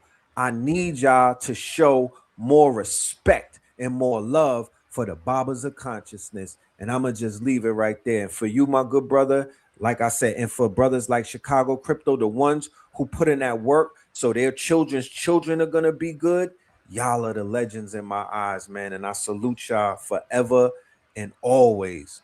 Big ups. All right, enough respect to everybody, and we will see you all this coming Monday. Just for those people who are interested, I will be in Richmond, Virginia, doing a lecture on health. And let me just share the flyer with you all. For those who are in the Virginia area, I will be on Saturday. I will be giving a lecture on cancer, high blood pressure, diabetes, autoimmune illnesses. And this is the flyer for those who are interested in attending and you're in the area. It should be monumental. I know a lot of our people are sick, and so we're providing this service for people to get a good way to think about illness from a first principles approach and being able to solve their problems in the comfort of your own home. This is the flyer here. So it's going to be a Juneteenth celebration, and I think I need to make it a little smaller to fit. Okay, yeah, that's the flyer. June 20th, 2026. You need more information, just email me at herbalresults.net, info@herbalresults.net, and I can send you the flyer. It's going to be at 5705 South Laburnum Avenue in Richmond, Henrico, Virginia, 23231. If you want to buy tickets, I believe it's $10. You go to heallyth.net, healith.net website, and you get your tickets there. So we should have a lot of people in the house, and we'll have testimonials of reversals, and people can ask whatever questions they want. Products will be available, so you can start the protocol to getting on your way to solving your problem and to get your 21-year-old body back. Okay, that's what we'll be doing. That's this Saturday, June 20th at 1 p.m. sharp. We'll be starting at 1 p.m. sharp. So be there on time. I always like to start on time. Any Any upcoming dates in Atlanta by any chance? There's a conversation about me coming in Atlanta to do a lecture in July, in late July, another health lecture. So that might be happening as well. And then I'll be in London, England, July 11th, I believe. I'll have that flyer next week for people as well. So, the word is being spread, and we just want to provide value for people and show people the proper way to think about these things. Solve your health problems, solve your wealth problems, and you can live a charmed life that you can pass on to your children. Because really, at the end of the day, the two things that human beings have to solve is you have to solve the health issue, you got to solve the wealth issue. You solve those two issues, you're on your way to living a very productive life and having a life that is reflective of who you really want to be, because a lot of us don't even know who we really want to be. And what I mean by that is that you don't know who you are, who you want to be, unless you have the time and you're not pressed by money. Most people's daily activities is focused on getting money and how they can make more money or get money to survive, which means that you don't even have the time to even think and rest and contemplate who you really are. Because you really, Marcus Garvey said something. He said, you never know a man until his back is against the wall. And I've added something else too. You never know a man until he can do whatever he wants. That's deep. Yeah. Most people can't do what they want because they're physically restricted through their health and through their lack of money. Lack of wealth. But what happens if you have an athlete's health and you have a multimillionaire's bank account? Who would you be and what would you do? Right. A lot of people don't know that. A lot of people don't really know who they are because they've been so constricted by certain pressures that they've been limited in the choices of life. So they're not even really living, you're saying? They're just not only existing? Not really living, they don't even know who they are. Because you don't know who you are when you're under pressure. Like, okay, ultimate pressure lets you know who you are. Like, are you someone who's scared, who will cower under pressure, or you're going to be someone who performs? Like fight or flight? Yes, but the other side too, or like going to war. Like, you might think you're a tough guy, but when the bombs start dropping or the hurricane's coming, the Category 5 is a hurricane coming, the children and women are screaming around you, and you're supposed to be the leader. Are you really have what it takes in that moment of emergency? A lot of people have never been tested like that. So you don't know who you really are because you don't know what you would do under pressure, how you perform under real pressure, where lives are on the line based on the decisions that you make. A lot of people have never been in that situation. The other side of it is, what happens if money was not an issue? What would you do with your day? That's the indication of who you really are. Because if money wasn't an issue, how would you occupy your time? And the way you would occupy your time is reflective of who you really are.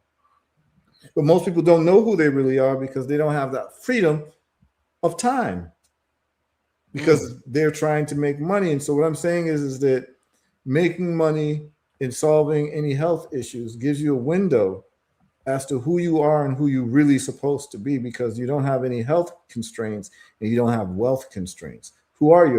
Are you actually a good person? Right. You know, most people think they're good people, but they're just limited by the, you know, like, if you got $100 million, would you waste it too?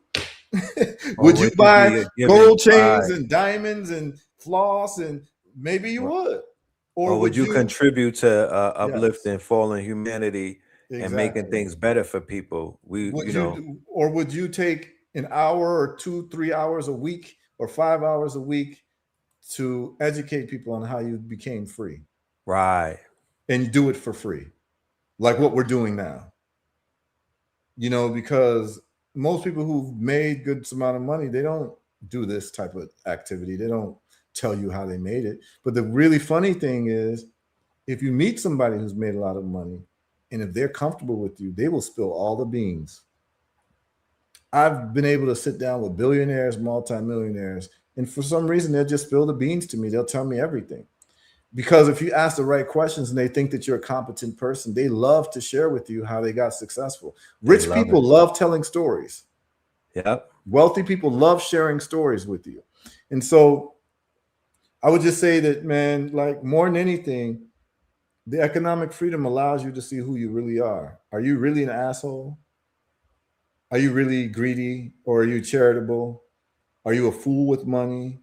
Are you getting this wealth to behave like a fool and to treat people bad? Or are you getting this wealth and you're going to actually be transformative with your wealth to the people around you?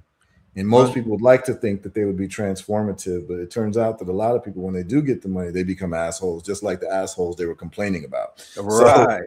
So you know, I mean, I've seen it too. I've seen it too. So, brother, Baba, HERU, are you familiar with my good brother Chicago Crypto? No. Huh? No. Okay. I'm going to introduce you to the good brother. He's in the chat right now. Okay.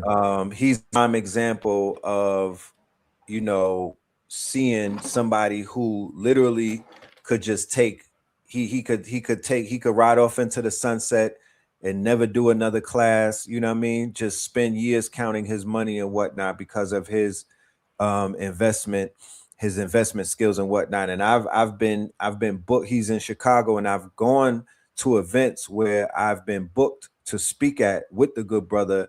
And we've been in his neighborhood, we've been in the hood, we've been in the trenches, and the brother's heart is so pure. I mean, he's practicing so much, he's on his dean so much that, you know, the brother is giving to his, you know what I mean? He's giving them this information. I'm talking about nonstop, religiously, right? Not in Hyde Park. You feel me? Not amongst the Caucasians in Chicago, in the trenches where they need it the most, right? Giving them this information arduously, and it just shows me the character. It shows, because he doesn't have to do this, but it just shows me it's like, yo, he is wealthy in spirit and in his soul. So this money thing is just it's a byproduct of what he has been able to fashion inside of him, and you as well, my good brother. So it's like, even though we're talking health and wealth, the true health and the true wealth, I feel, is the cultivation of one's heart. You dig what I'm saying? And the love that we have for doing what we do. And it just naturally, everything falls into place. So I want our people to see that as an example for this Father's Day that's coming up. Let's focus on those amongst us that have hearts of gold and whatnot. And that's the true wealth, if you were to ask me. You feel me? And that's the true health, because when you come into a room, or when somebody says your name and you're not in a room, it has wealth attached to it, and it has health attached to it. It's not toxic, it's not negative, it doesn't bring you down, it brings you up. So salute to everybody amongst us that are doing things to help their, you know, with their heart, and, you know, just helping their people. Yeah, It's what I call the Araminta model. So Araminta was the name of Harriet Tubman. She was also named Araminta. I call her Araminta. Yes. And her motto was, okay, I've gotten free, but I don't feel free unless my other people are free. Right. So it's not enough for me to find my way to freedom. I would like to bring other people to freedom. And that's what we're talking about. Are you the person who would get free and then just live a life of opulence and quiet while your people are suffering? Or would you do the Harriet Tubman model, which is risk everything so that the other people can learn the paths to freedom that you've already have endeavored upon? Like Harriet Tubman didn't have to come back. She really didn't. She did. But she did. You know, like some of us are built like that. And some of us think that we're built like that. But we find out that most people are not built like that. You know, it sounds good, but wait till you all get money in your pocket and see what type of person you really are. Get $1 million in your pocket and then come talk to me about what type of person you really are. Because everyone thinks that they're a good person, but a lot of people end up behaving like the people that they hate. And what's going to happen is that good people would be good people whether they have money or not. Right. And what we want to do is really, we just want to make sure that the good people are the ones who make economic come-ups. Because if a good person gets $1 million, it does much more for the world than a bad person getting 500,000 or 10 million. Because what happens is that good person wants to spread their knowledge on how do you get free using the Underground Railroad. Right. She didn't want to keep it to herself and hoard that information to herself. She wanted to let you know these are the ways that a lot of people don't even know, like the Underground Railroad, they use the Dinka symbols. That's another conversation. Yeah, they use the Dinka. So a lot of people don't know what Dinka is. The Dinka is West African Ghanaian. Yeah. Right. So they used a Dinka symbols because a lot of the Africans were still remembering their their lineage. Like Harriet Tubman's mother, I believe, was from Benin area or Dahomey area. And so they still have their traditions, and they still had, a lot of their memory in place. And so they were able to use script that the Europeans didn't know about. And they used the Dinka, and they used Dinka symbols to say, oh, go east this way, go west that way. Something to be studied, you know what I'm saying? Fact. But this is just what we do when we decide that we want an end game, that we're going to use all of our intelligence and all of our ancestral memory towards good for our people. Some of us are built like that. Some of us are not. Some of us, we like to be divisive and we like to, you know, the low hanging fruit of division. Some of us like that. And then some of us are about liberating our people, irrespective of whatever. So we just hope that we have more of those people listening than the other types of people. And that's, you know, I'm only about empowering good people. You know what I mean? So hopefully That's good right. people are tuned in and y'all are taking this seriously and you all are deciding that, hey, I'm going to look at my income and I'm going to look at 20%, what I could do with this 20% in dollar cost average and change your family's life and look to hold on to this and pass it down to your children. That's what it boils down to, y'all. That's the formula. And a brother's asking here, did he miss the SpaceX? Yeah, if you're asking, you missed it. So just go back into the program. I did it in probably marker 1 hour or 1.5 hours in. Yes. I talked extensively about SpaceX and my analysis of it. So Ayatoro, yeah, just when the show's over, just scroll back. Since you're watching on Facebook, it'll still be on my Facebook. You can scroll back and watch that and get the information that you need. All right. It was a very detailed analysis. All right. So we are at the end of the show. I actually have another call I got to make. Indeed, my brother. But thank you all for tuning in. Thank you, Red Pill. And thank you, SANKOFA Revolutionary Radio. And I wish you all health and wealth. And we'll be back Monday and Tuesday of next week. Bless up, everybody. Bless up. Peace, love, and light.